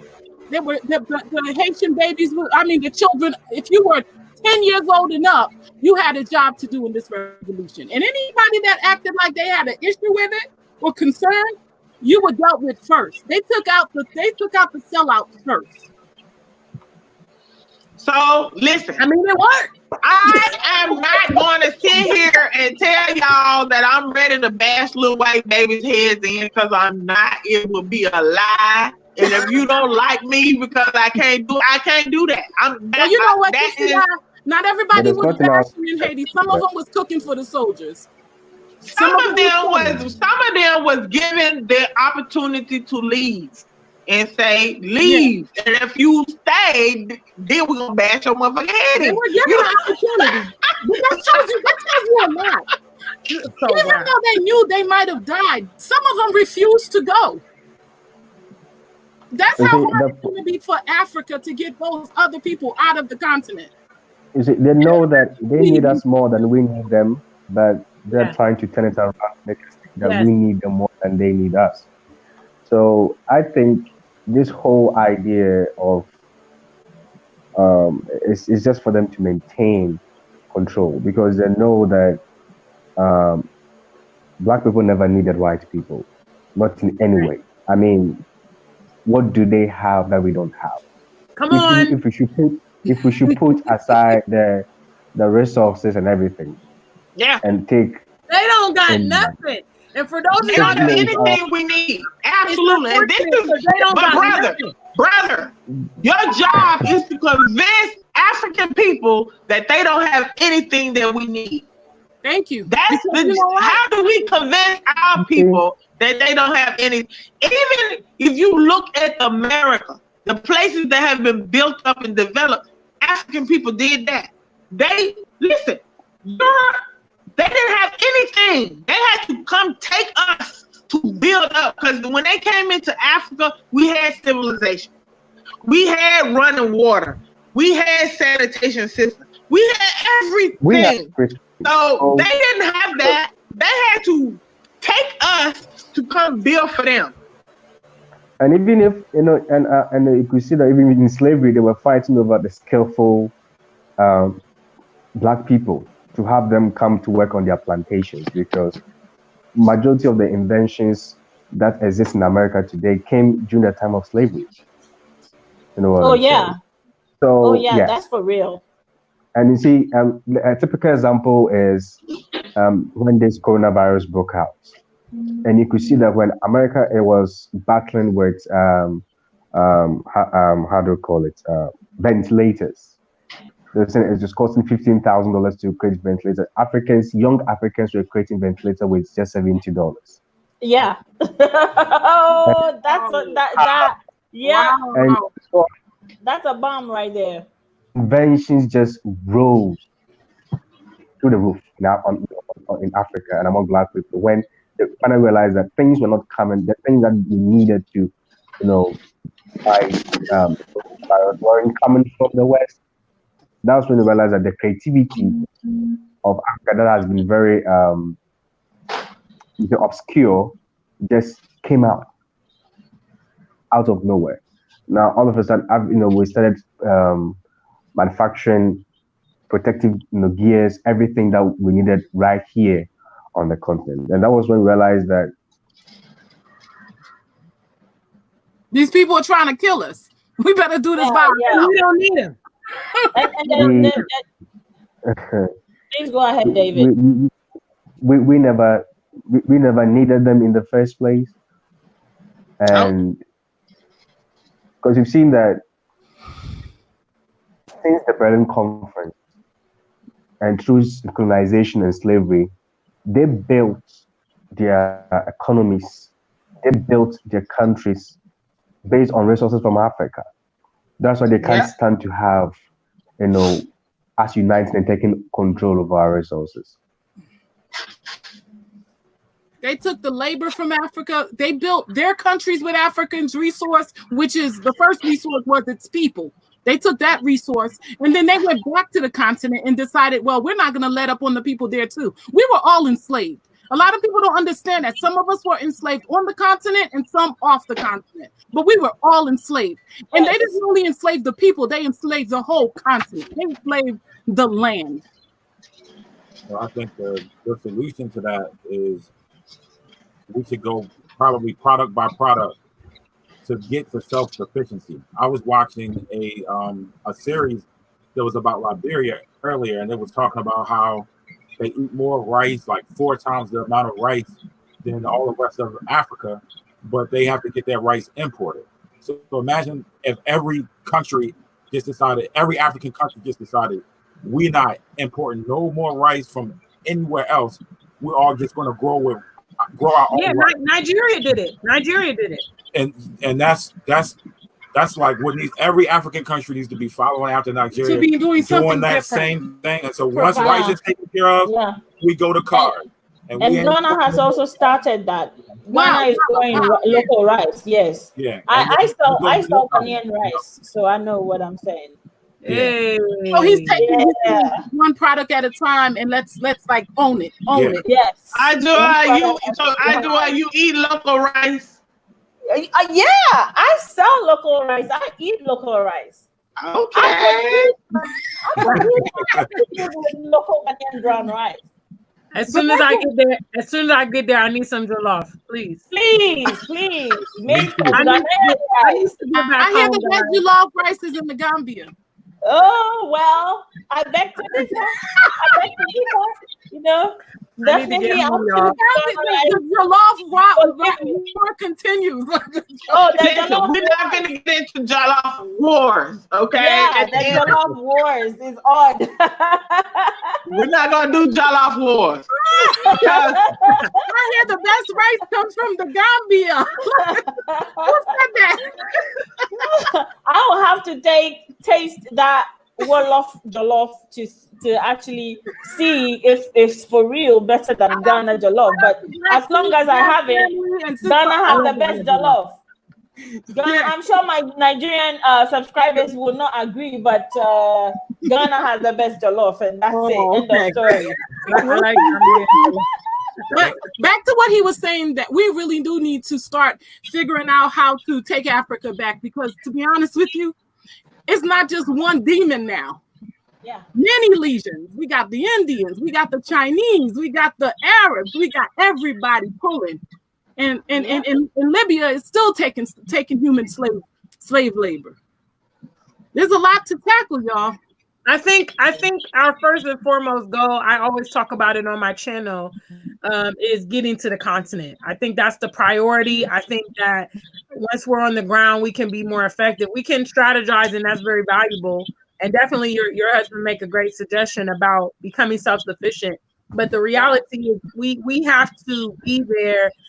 Us being there is a huge resource in itself, because my sister, y'all talked about, we can have these conversations and we can have these dialogues, because just the fact that we're coming, I know before the year of return, for instance, when I was moving around the continent, people would be like, oh my gosh, why are you here? Why do why would you leave America? Why would you leave England? And they really had this concept that we're just enveloped in wealth and, and prosperity and stuff. So me being able to have that conversation with them, and then them telling me, you're the first person from America I've ever talked to. You're the first person from abroad, any first Black person I've met. I've only ever seen these foreigners. I've only ever seen Chinese, So our presence is huge. Some of the continental Africans won't be ready to receive what we're saying, because obviously it's so far-fetched from the knowledge that they have. But some of them are going to start, because I know my Uber drivers be on it. Uber drivers are like way forward. So they will be like, watching this on Facebook. I heard this. I know that. You know what I mean? They're listening to Abraham Ben Moshe in Ghana. But listen, my eldest son, who just turned 30, he's been to Morocco. He's been to Tanzania, Kenya. He's been to South Africa. Rwanda. Wow. This boy has been more places than me in terms of the African continent. But let me just say this: he have been well received in all of these countries. And this gives me hope. And they ask questions. He met, particularly I remember when he was in Tanzania. He met his taxi driver who had never met a Black American in his life. And he said the only people who come here are the whites and the Asians and everything. So we have to do better as African people. We want to get a passport and go on cruise down to the Caribbean, but we have to all start going to Africa. and make a bigger impact. Because he was so happy. He told me the taxi driver was so elated and happy to meet a Black American, to talk to him and his wife, to ask questions, and they called the wife, told the wife to cook dinner, that they were having guests, took them to his house to meet the wife and the children, to talk to them because they wanted to know so much about us. And this is good news. Honestly. Yeah, this is good news. I think before we get lofty, because we sometimes there's all these online discussions and it gets really like lofty and stuff. I think people need to focus on that. You know what I'm saying? And for right now, during coronavirus, while you can't travel or whatever, you can be strategizing. I know, I talk to Sister Yah quite regularly. We got some things going on behind the scenes. Ajua as well, as far as investment things that we're trying to work on. You need to be focused on creating your exit plan, raising resources, being creative, kind of going back to our innate skills of creativity, figuring out ways to make money, figuring out ways to be productive during this time. And when that window of opportunity comes, do not hesitate, because I know I didn't hear a big loud voice like Sister Yah, but I knew that the writing was on the wall up in America. So for those of us, you need to prepare yourself. That needs to be the first and foremost thing you're doing. I feel unfortunate for some of you that don't have your passports, because that's an extra step that you are going to have to tackle. But for those of you that are passport ready or whatever, make sure you get your resources, get your money. That way, when you figure out when you can get the hell out, you can just bounce. Worry about the other stuff. Oh, I don't have my visa sorted out. A lot of times they will work with you to get you sorted out. I don't have my big, huge game plan. Try to work it out. The main thing is get on the continent. If that is your intent. Get out. Get on the continent. Get on the continent. We can build from there. We're there. We can build from there. And strategize, because to be honest with you, and this is something I'm going to talk about on my channel, which is we need to get on code. Definitely, we know people are monitoring us. We know people are listening to what we have to say, and we don't want to disclose all of our information out here for our enemies to strategize, because they will. That's how they are. Like Sister Yah said, they are the most barbaric people on earth. They are not above doing whatever they need to do to prevent our progress. That is what they have strategically been doing. So I personally think the way forward on the continent should be things that we discuss, with select few and in person and those kind of things, because we get on forums like this, we're putting all of our information out there. So we need to focus on the basics. Just take it down to the basics and figure out how you will get to the continent. That needs to be your priority, and you can deal with the other things once you are there. Well, I just want to put across that the borders of Ghana actually will be opening quite soon. So those who are interested in Ghana, just hold on, keep tallying, and the time will be right for you to come in. The Tanzania is also open, Tanzania's border, and I love Magufuli, the president. He is a true Pan-African. He's a boss. He's a boss. Yeah, yes. So, so Tanzania, I'm sure, will be a cool place to go. But then, don't let us forget that we are not going to enjoy luxury yet, because you will be kidding me if you tell me you don't know the problems Africa faces. But it is our problems. Everybody have problems in their home, and they deal with it in their homes. And I want to say this, because I've never been to Africa, but I've been to Haiti, and Haiti is the poorest country on earth right now.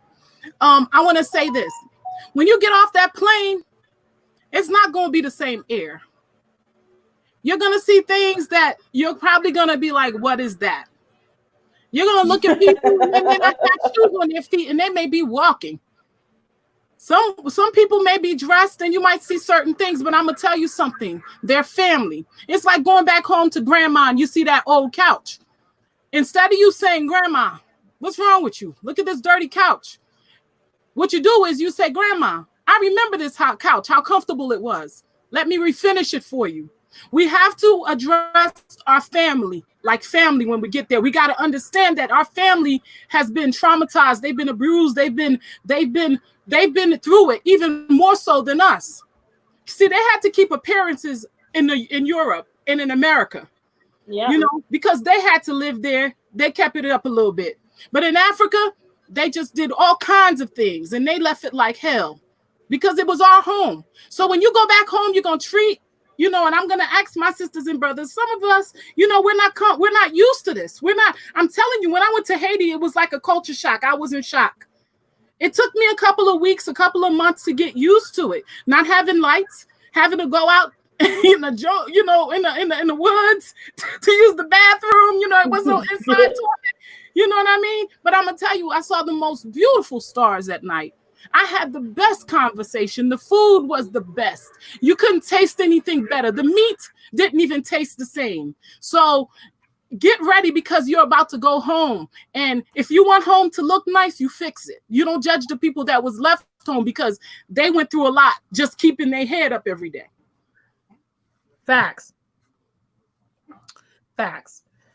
Well, I think Ajua froze up now. I have enjoyed spending time with you guys today. That you're the host. Where are you going? Well, my phone, I need to charge it because I need to go live on my channel. Big shout out to Gina. I've enjoyed spending this time.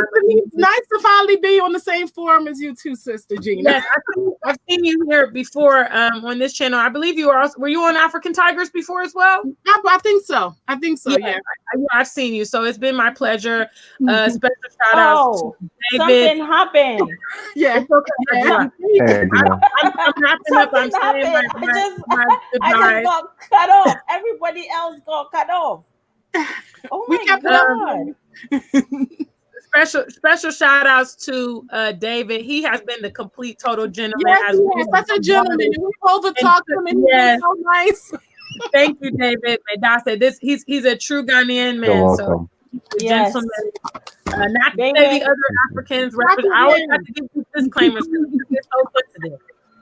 But you know, Ghanaian men are gentlemen. Obviously, we know you love your Ghanaian men. Anyway, and big shout outs to my girlfriend as usual. You brought the fire with yourself, with your fire. Let me just step in here and say, you know, I got me a fine, beautiful African Ghanaian man myself. You see, we want to be clear. We need to talk about this because you know this is the platform where I enjoy talking about dating in our community and connecting on that level because like we've got the juice. We've got the juice. Like we are coming back to do dating in the family. Because we've got the juice on the continent, okay? Some brothers need to start like looking to connect with some sisters. I'm telling you, like, you know, I think we gotta create some type of dating service. Yeah, dating service or something. Yeah, we can collaborate on that. I think Iman has been on my neck on that, and now Sister Ya is here, Sister Gina is here. David is here. Sister Gina too is here. So we can do this. We can start thinking about it. My primary, you know, primary focus at this time is figuring out, you know, to get to the continent, and from there, I can do what I need to do. But that's my priority. And again, I promote. Well, that's all our priorities is. Yes. That's got to be the focus, guys. I mean, seriously. Woo, that's what David. You got some shout outs over there. Yes. David, shout outs over there. David, the women. Yeah. You got some shout outs, David. Yeah. And Iman, you got some love coming your way, Iman. Okay. Thank you for having All right. me. Well, let's connect Iman and David together. Sorry. Let's connect David and Iman. David might not be single. Y'all don't know about him. Oh, there is that.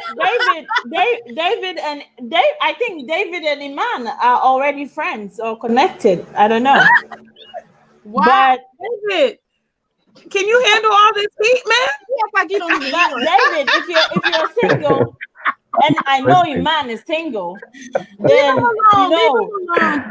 then this conversation is being had right now, Yeah, David. man. What? Okay, can I say one thing? Let me say. That's it. Let me say one thing before we go. All right. I was already super black. I was already super black, Pan-African conscious long before I met my husband, right? When I met my husband in Ghana, my husband was still deep into Christianity. Wow. It took him, and while we connected on a whole lot of levels, religion was not one of them, right? But what I recognized in my husband was that he was a good man. He was honest. He was trustworthy. He had all the other qualities that I was looking for. The Christian thing he was not there yet. But I said, he's an intelligent brother. If he's exposed to the right information, I felt like he would get it, right? So even when I married him and did the visa paperwork and everything, he was still into Christianity. I remember when he came over and he was talking about going to church, and I was like, "God, here's the key. I'm not going with you. You can go by yourself." Right? You can do it. It's a free country. I was like, if that's your thing, you go by yourself. But I got a library of books. I got so many books and documentaries. And these are the things that I read and I look at and stuff. So he began to get exposed to right information. And then the light bulb popped on for him. Probably about a year after us being married, maybe a year and a half. And he started realizing, wow, what my wife is trying to tell me is right. But I didn't force it on it. I honestly didn't. I'm happy that he came around.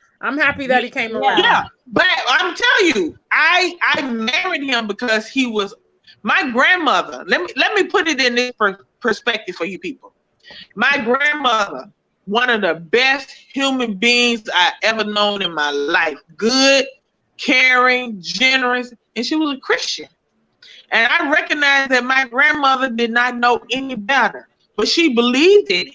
But she was a good human being. She would do anything. She was just a kind, generous human being, but she was a Christian. So that is what attracted to me, to my husband. I saw the same type of characteristics in him that I saw in my grandmother. He was a generous, kind, very, honest human being. He just happened to be a Christian. So I said, am I going to let this good man go because he don't know any better about Christianity? Or I looked at his character and I said, I believe that he's intelligent enough. I will work with him and he will get it. And I bet on the right thing. I did not let him being a Christian stop me. And this is why I say to people, I am not going to be arguing with my people on religion. If you got good character, your character is good, because there are Christians with bad character. There are Muslims with bad character. There are African traditionalists with bad character. But I saw in my husband good character. This man was a good man. He just was misled with religion. So I said, I'm not going to let this good man go away because he doesn't know any better. I'm going to try to be patient with him and expose him to right information. And he got it. So that is my message. Don't cut our people off because they don't believe the exact same thing that you did. And I'd like to say, in Ghana is an exemplary example of people who don't hate each other because of religion. When it comes to religion, Ghanaians are a melting pot. They're very Muslims literally marry Christians in Ghana.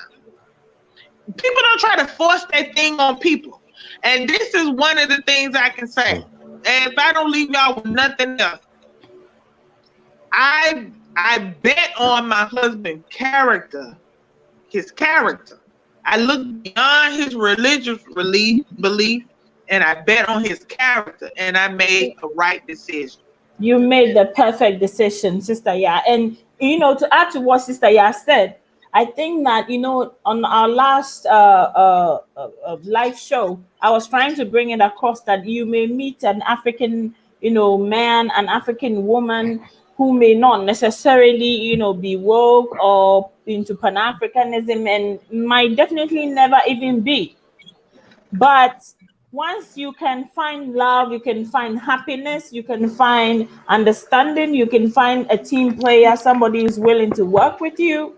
I think you have to give love a chance, because already our men are so brainwashed into traveling to Europe and marrying these white women to the extent that we're even shortchanged.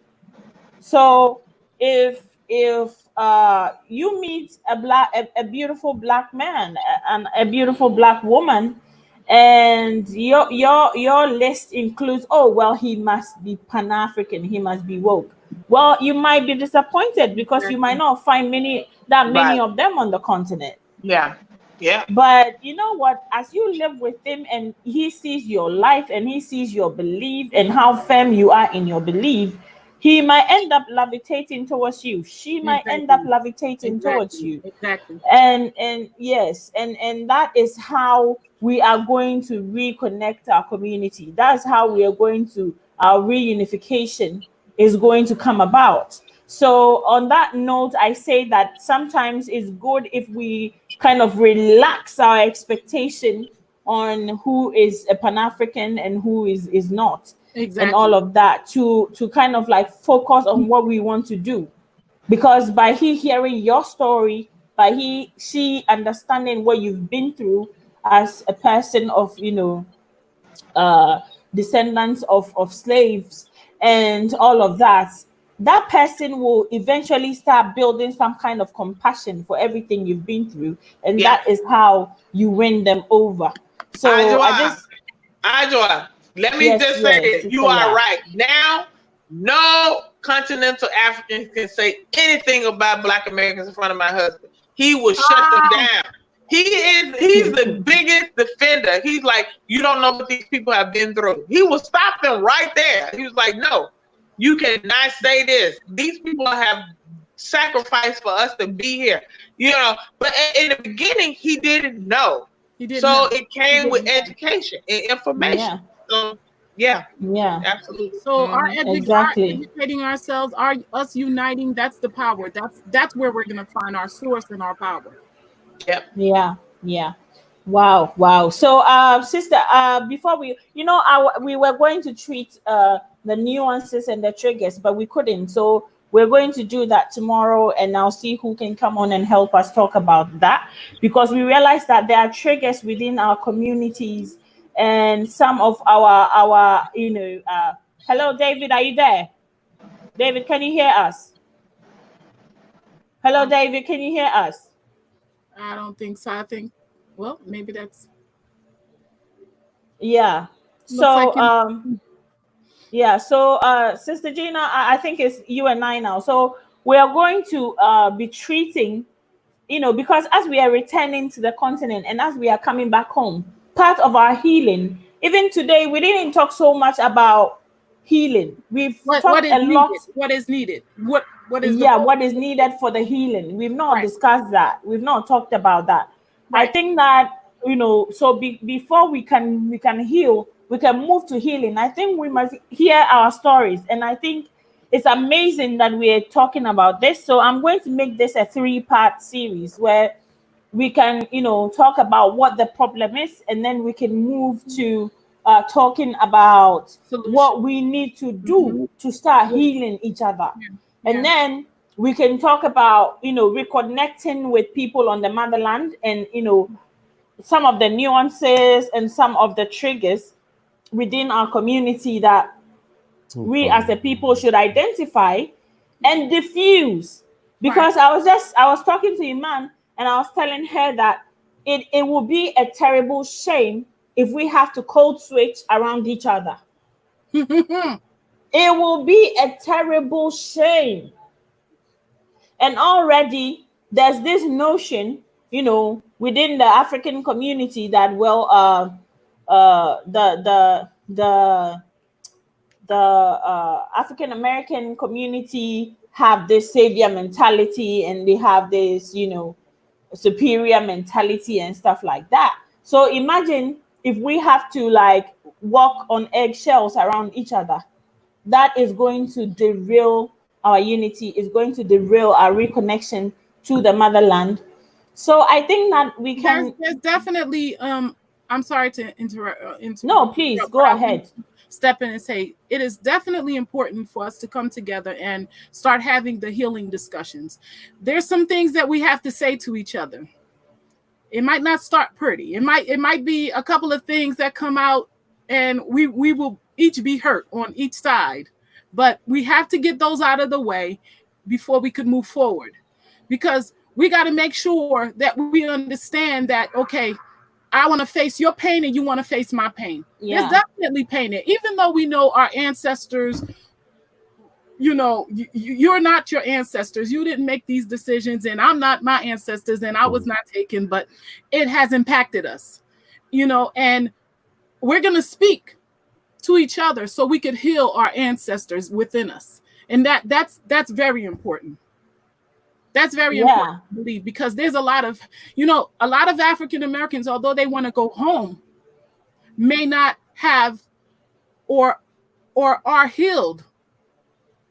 There might still be some anger towards this beautiful continent and these beautiful people on the continent, thinking, okay, well, you still sold us. You know what I mean? And of course, we know that that's not the case, but it needs to be addressed. And the brothers and sisters on the continent need to say, hey, we want you to come back home, but, we don't need you.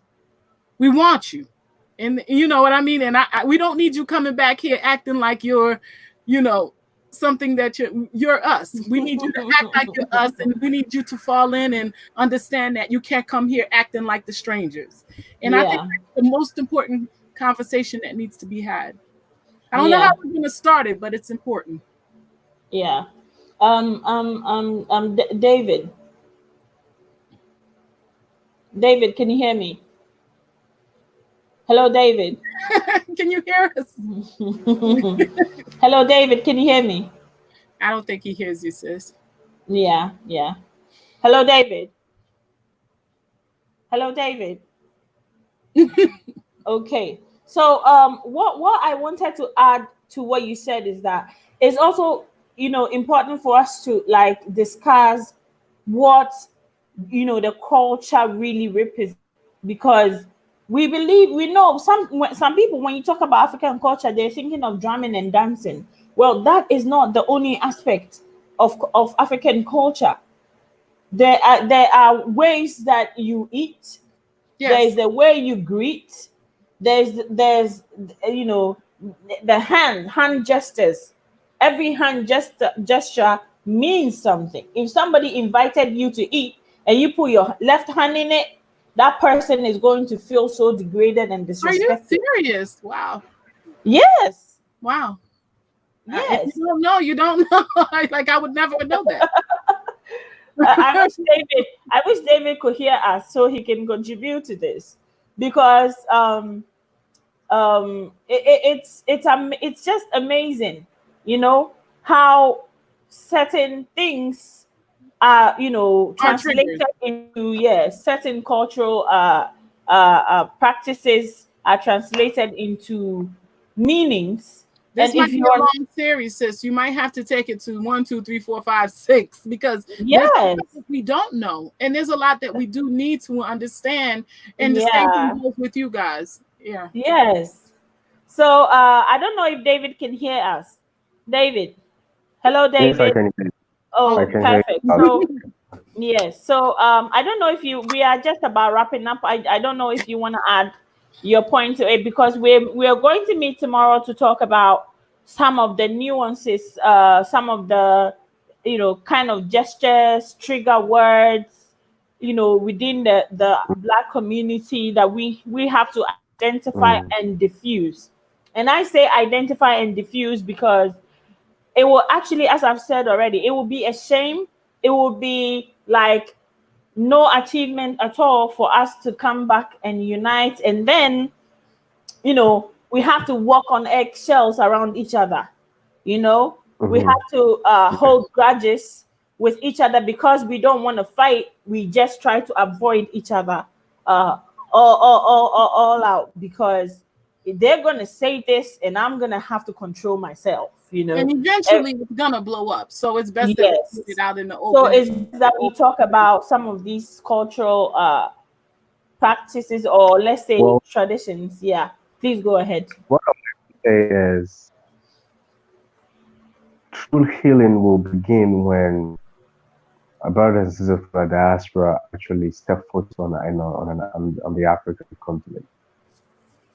That's when the true healing will come, because the moment they do that, they don't have to be looking over their shoulders anymore. They will know that will be the beginning of them having the peace of mind to really heal. Because healing to take place, you must be in an environment where your mind is at peace. Because for you to heal, you need to concentrate. You should be able to find yourself in a place where you can concentrate and really focus on your healing. So right now, what I'd like to say to anyone watching in the diaspora is that it's time to make up your mind to move back home to the continent. It's time that we Black people need to set ourselves apart again. Yeah, really I agree. And start putting into practice. But there are a lot of things I want to say, but I try not to say too much, put a lot of information out there. Yeah. But come and take advantage of what the Ghana has offered to you guys, and other African countries are also, offering to those in the diaspora. We have intercontinental free trade coming up. We have Africa is trying to industrialize, so there's going to be a lot of opportunity for everybody. So some of us are also working on putting together some ideas for some projects that are going to benefit, help bridge a gap in terms of businesses and projects that will make sure that we create win-win situations for ourselves moving forward, and actually start working on things that we've always wanted as Brits. Because if we don't get things done within this 21st century, this is our time. If there has been any time for us to really do something for ourselves, this is the right time. If we'll be waiting for the perfect time or the perfect moment, this is the time for us to be doing a lot of things. So I believe that those of us on the continent are ready, and we're ready. We're ready for you guys. We're ready too. Don't worry, we're coming. We're not waiting. There are a lot of we might be a little loud, a little different, but you'll get used to it.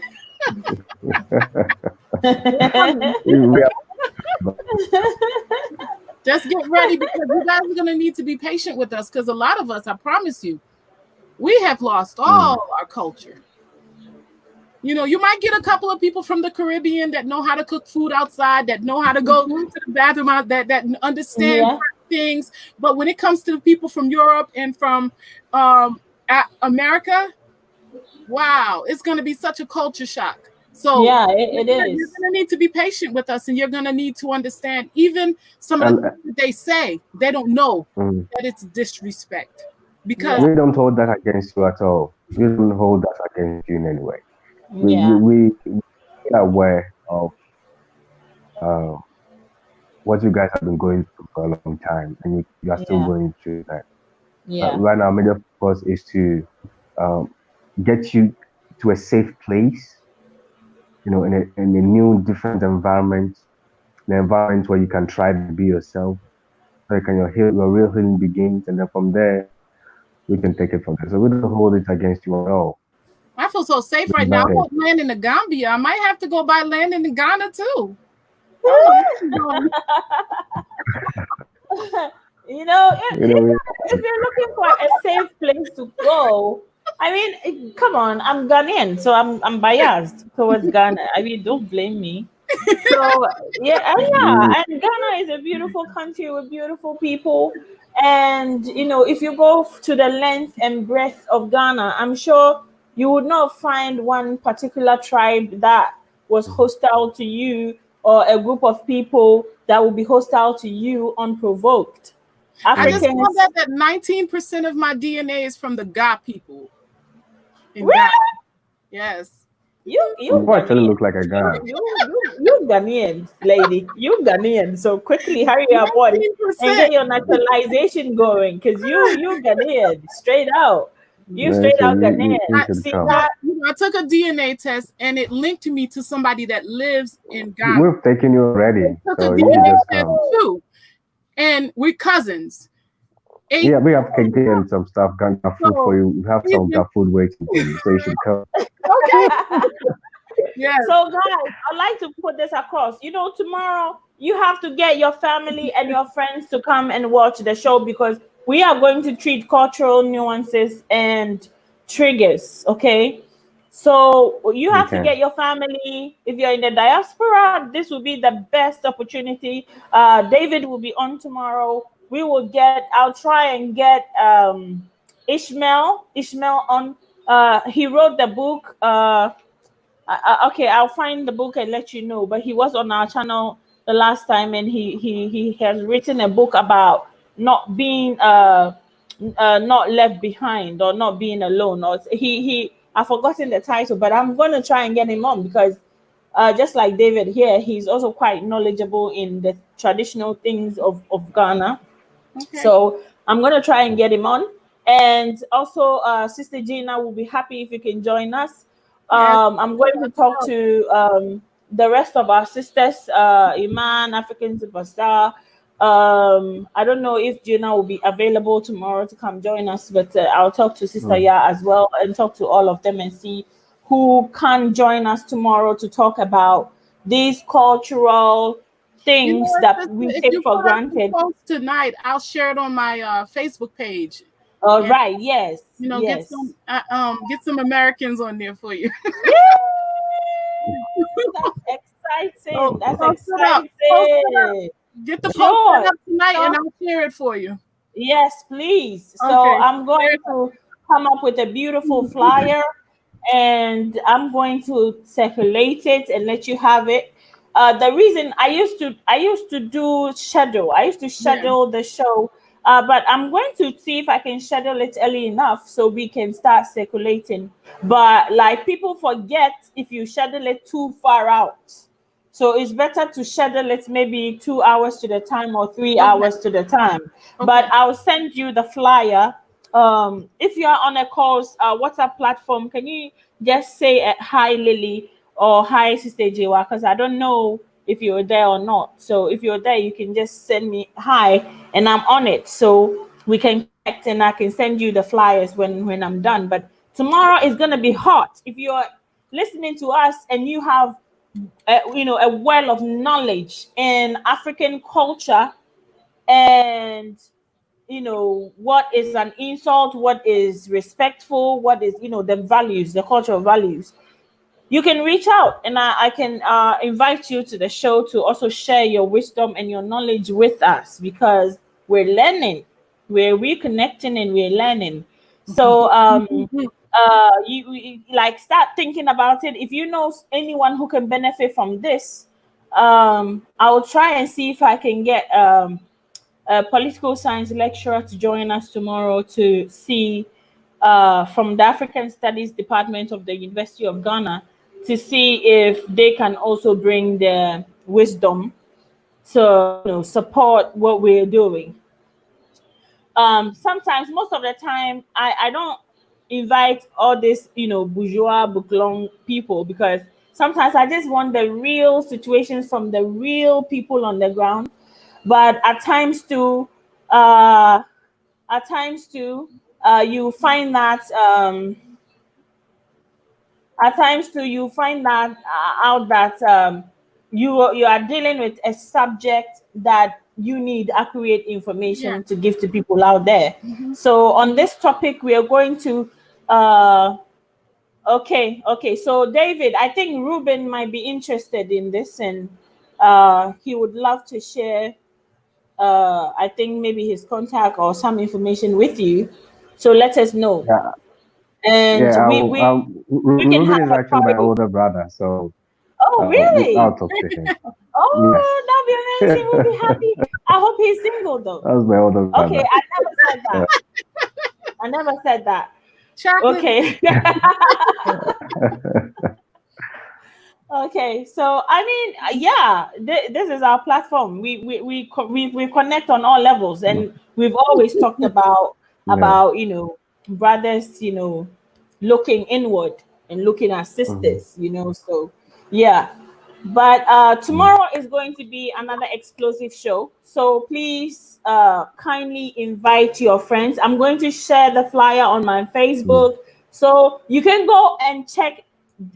This live feed will not be active on Facebook until maybe tomorrow or something. So you are not going to get my other social media, addresses on here.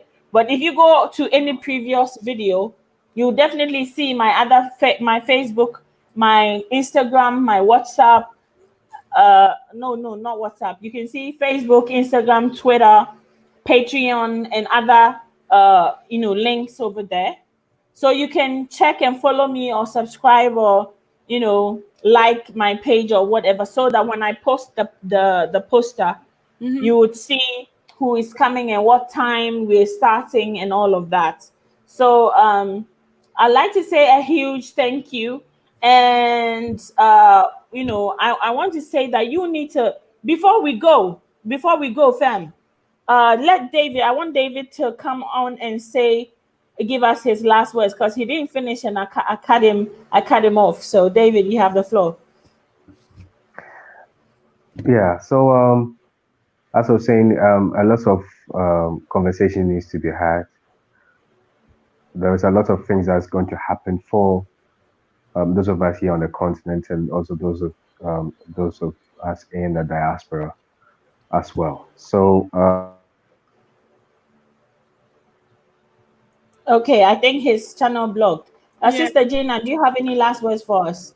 Oh, okay, he's back. Okay. hello, Yeah. can you hear me? Yes. Yes, we can. Yes, we can. Yes, we can hear Hello. you. Yes, we can hear you. Yes. Yeah. So as I was saying, there is a lot in store for Black people all over the world, and it is time that we come together and really work. There are a lot of things I have, in terms of projects, in terms of ideas. Aw. Oh, okay. Sister Gina, maybe you can start with yours, and when he comes, we just let him finish. Yeah. I just want to say to everyone that, speaking from an African American / Haitian American's perspective, my ancestors are from Africa, so I'm African perspective. I want to just say this: we are going to have to be patient with each other. The same patience that we show to other people. When we go to their jobs, to their stores, and we show we're on our best behavior. Well, we're going to need to bring that behavior to Africa. We're going to need to bring that behavior to our brothers and sisters. We're going to need Yeah. to show patience, and we're going to need to understand that what we may be thinking one way, but it doesn't mean that we have to say whatever comes to our mind. And we need to first try to understand things before we respond to the things that we're going to be learning. There's going to be new smells. There's going to be new things that we're seeing. The visual is going to be out of control. Some things are going to be good. Some things are going to be bad. But we have to understand that what we're doing is we're coming back together. And coming back together means that it's not always going to be good. We're going to have some tough days, and we're going to have some fights, and we're going to have some makeups. But what's important is that we unite, because I truly believe that that is where our power is. That is where our we power is. unite, the people that needs to unite on the continent and throughout the diaspora, we're gonna change the world.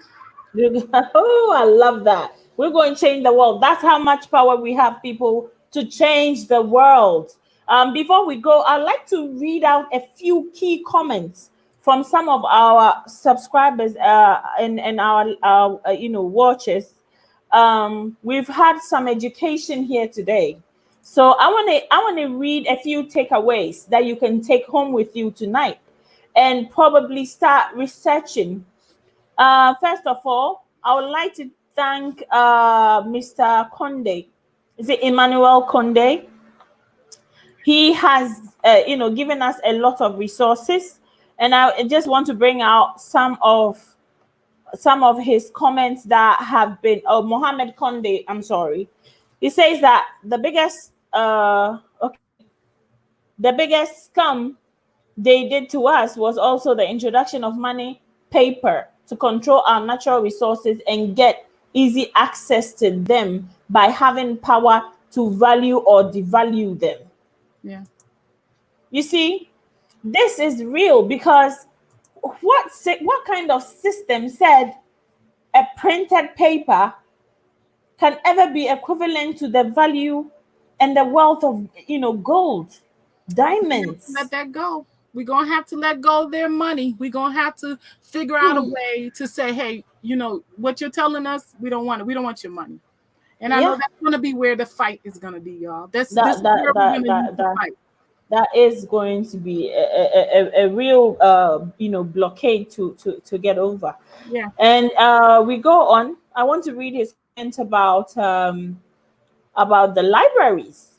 Guys, you should go and find out about the libraries of Timbuktu that were looted and burnt down. You should find out about the libraries of Timbuktu, because we all believe that we don't read, we don't write, we didn't do this before they came, we didn't do that before they came. But the truth is, we did. They lied to us.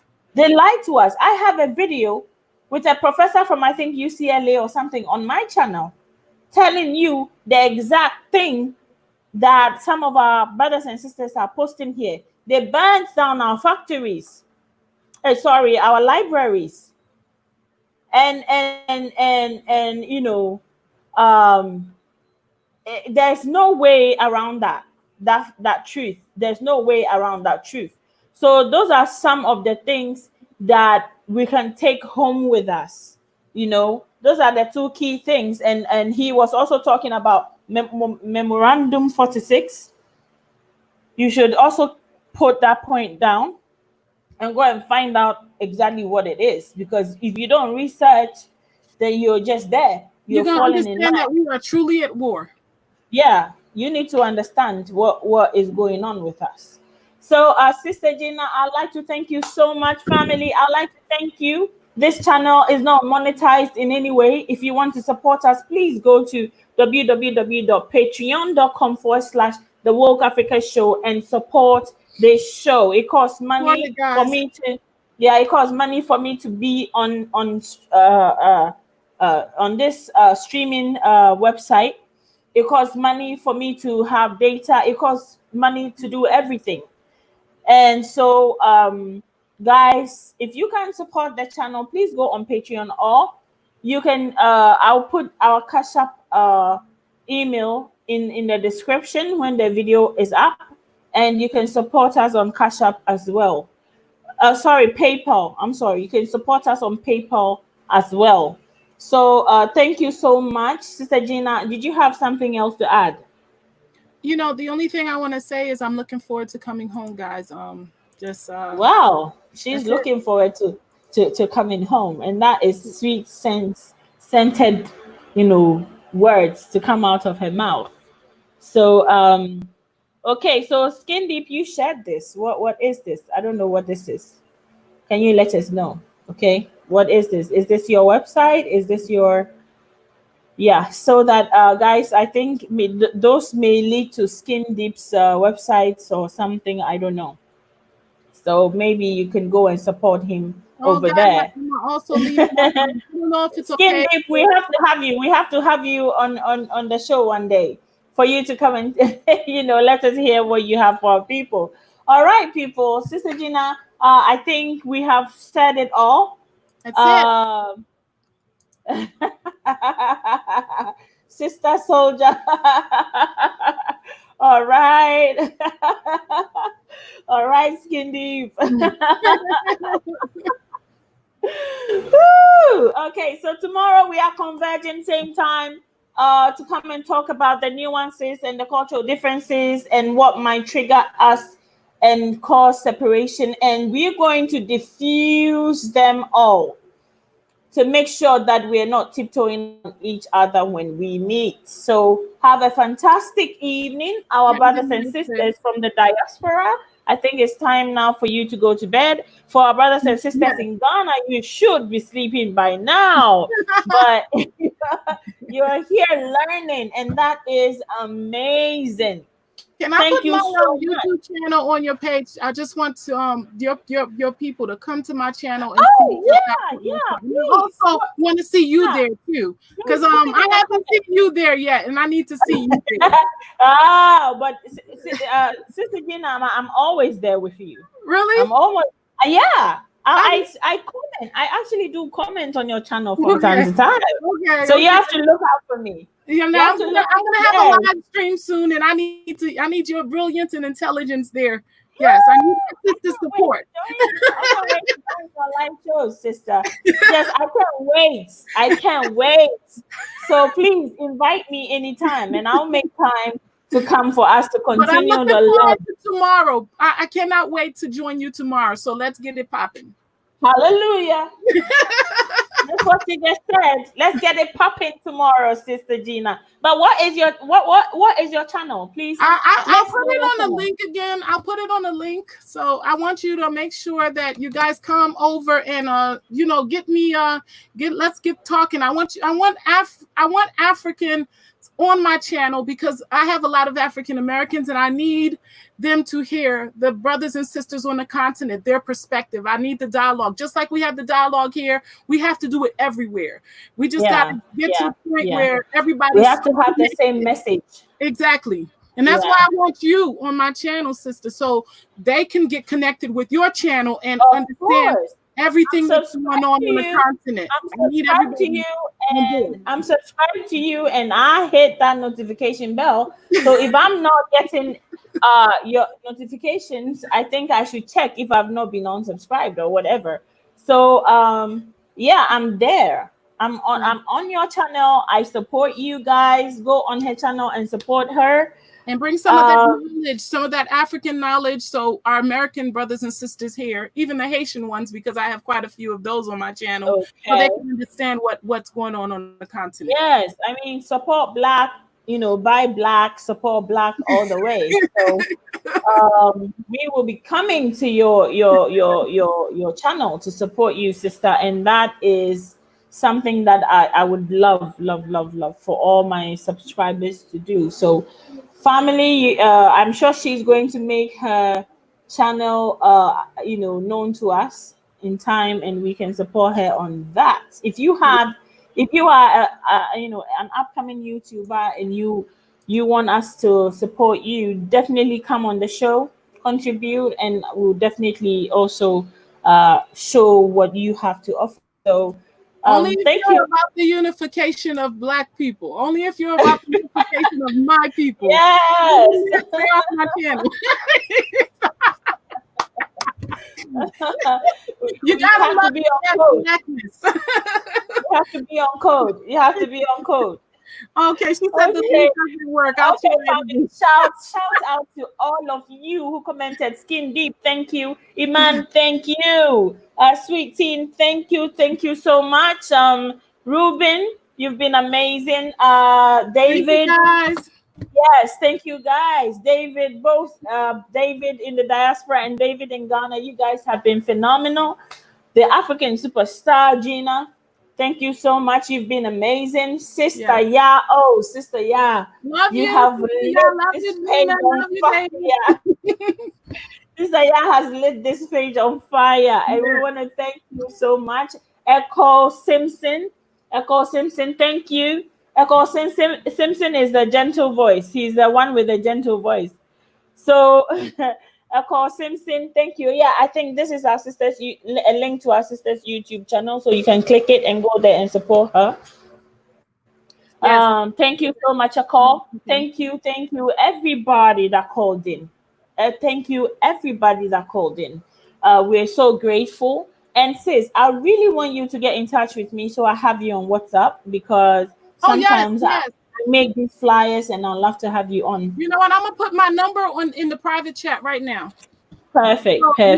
So you can have it and call me and make sure you let me know it's you so I could add it as well. Sure. Perfect. Okay, great. Okay, and I think she put her link as well over here. So I'm putting the link in the comment section right now. So take my number, okay? Please. Okay, sure. So I got you, sis. The love is deep. I know the love is deep. I know the love is deep. So this is our sister's channel. When I come to Ghana, let's see if I could buy me some land in Ghana. I might need your help. Oh, no, you have no problem with that. You have no problem. I will put you in the hands of the perfect land managers and the land contractors who will make sure you have zero headache on getting your land. So you have nothing to worry about, sis. I'll put you in good hands when you're ready. Okay. Yes. So family, there we have it. We've had a blast today. And please, if you just joined us, kindly go back and watch the show again, because there were powerful things said in the show. It was fire. It was fire. This show was fire because the Eagles met on this channel. And it was fire. You know, everybody took turns, and we were dragons today because we were spitting fire. Thank you so much. Go back and watch the video and share it with everybody. Share it. Share it with everybody. And let's meet here tomorrow, same time, to talk about the second part. What do we need to do to heal? That's it. And then we will complete that series with, you know, the nuances, and then the triggers as we're moving back to the motherland. So please get your family members to join this chat. Okay, get your family members, your friends to join the chat. The continent too, sis. Bring some elders on here. Bring some wisdom on here for us. Yes, definitely. I'm definitely bringing an elder tomorrow. So get ready for the experience. Get ready for the experience, fam. So I'm gonna say goodbye, guys. I love you all. Have a good evening. We love you right back. We love you right back. From Earth to the moon and back, and to the sun and back. We love you. Fam, we love all of you. Please take good care of yourselves. And remember, Ubuntu. This is our slogan on this channel. If you're a member of this channel, if you're a subscriber, the word is Ubuntu, and it simply means I am because we are. So we stand for each other, we support each other, and it will be amazing. So thank you so much, everyone. Love you. Good night, and see you again tomorrow. Cheers.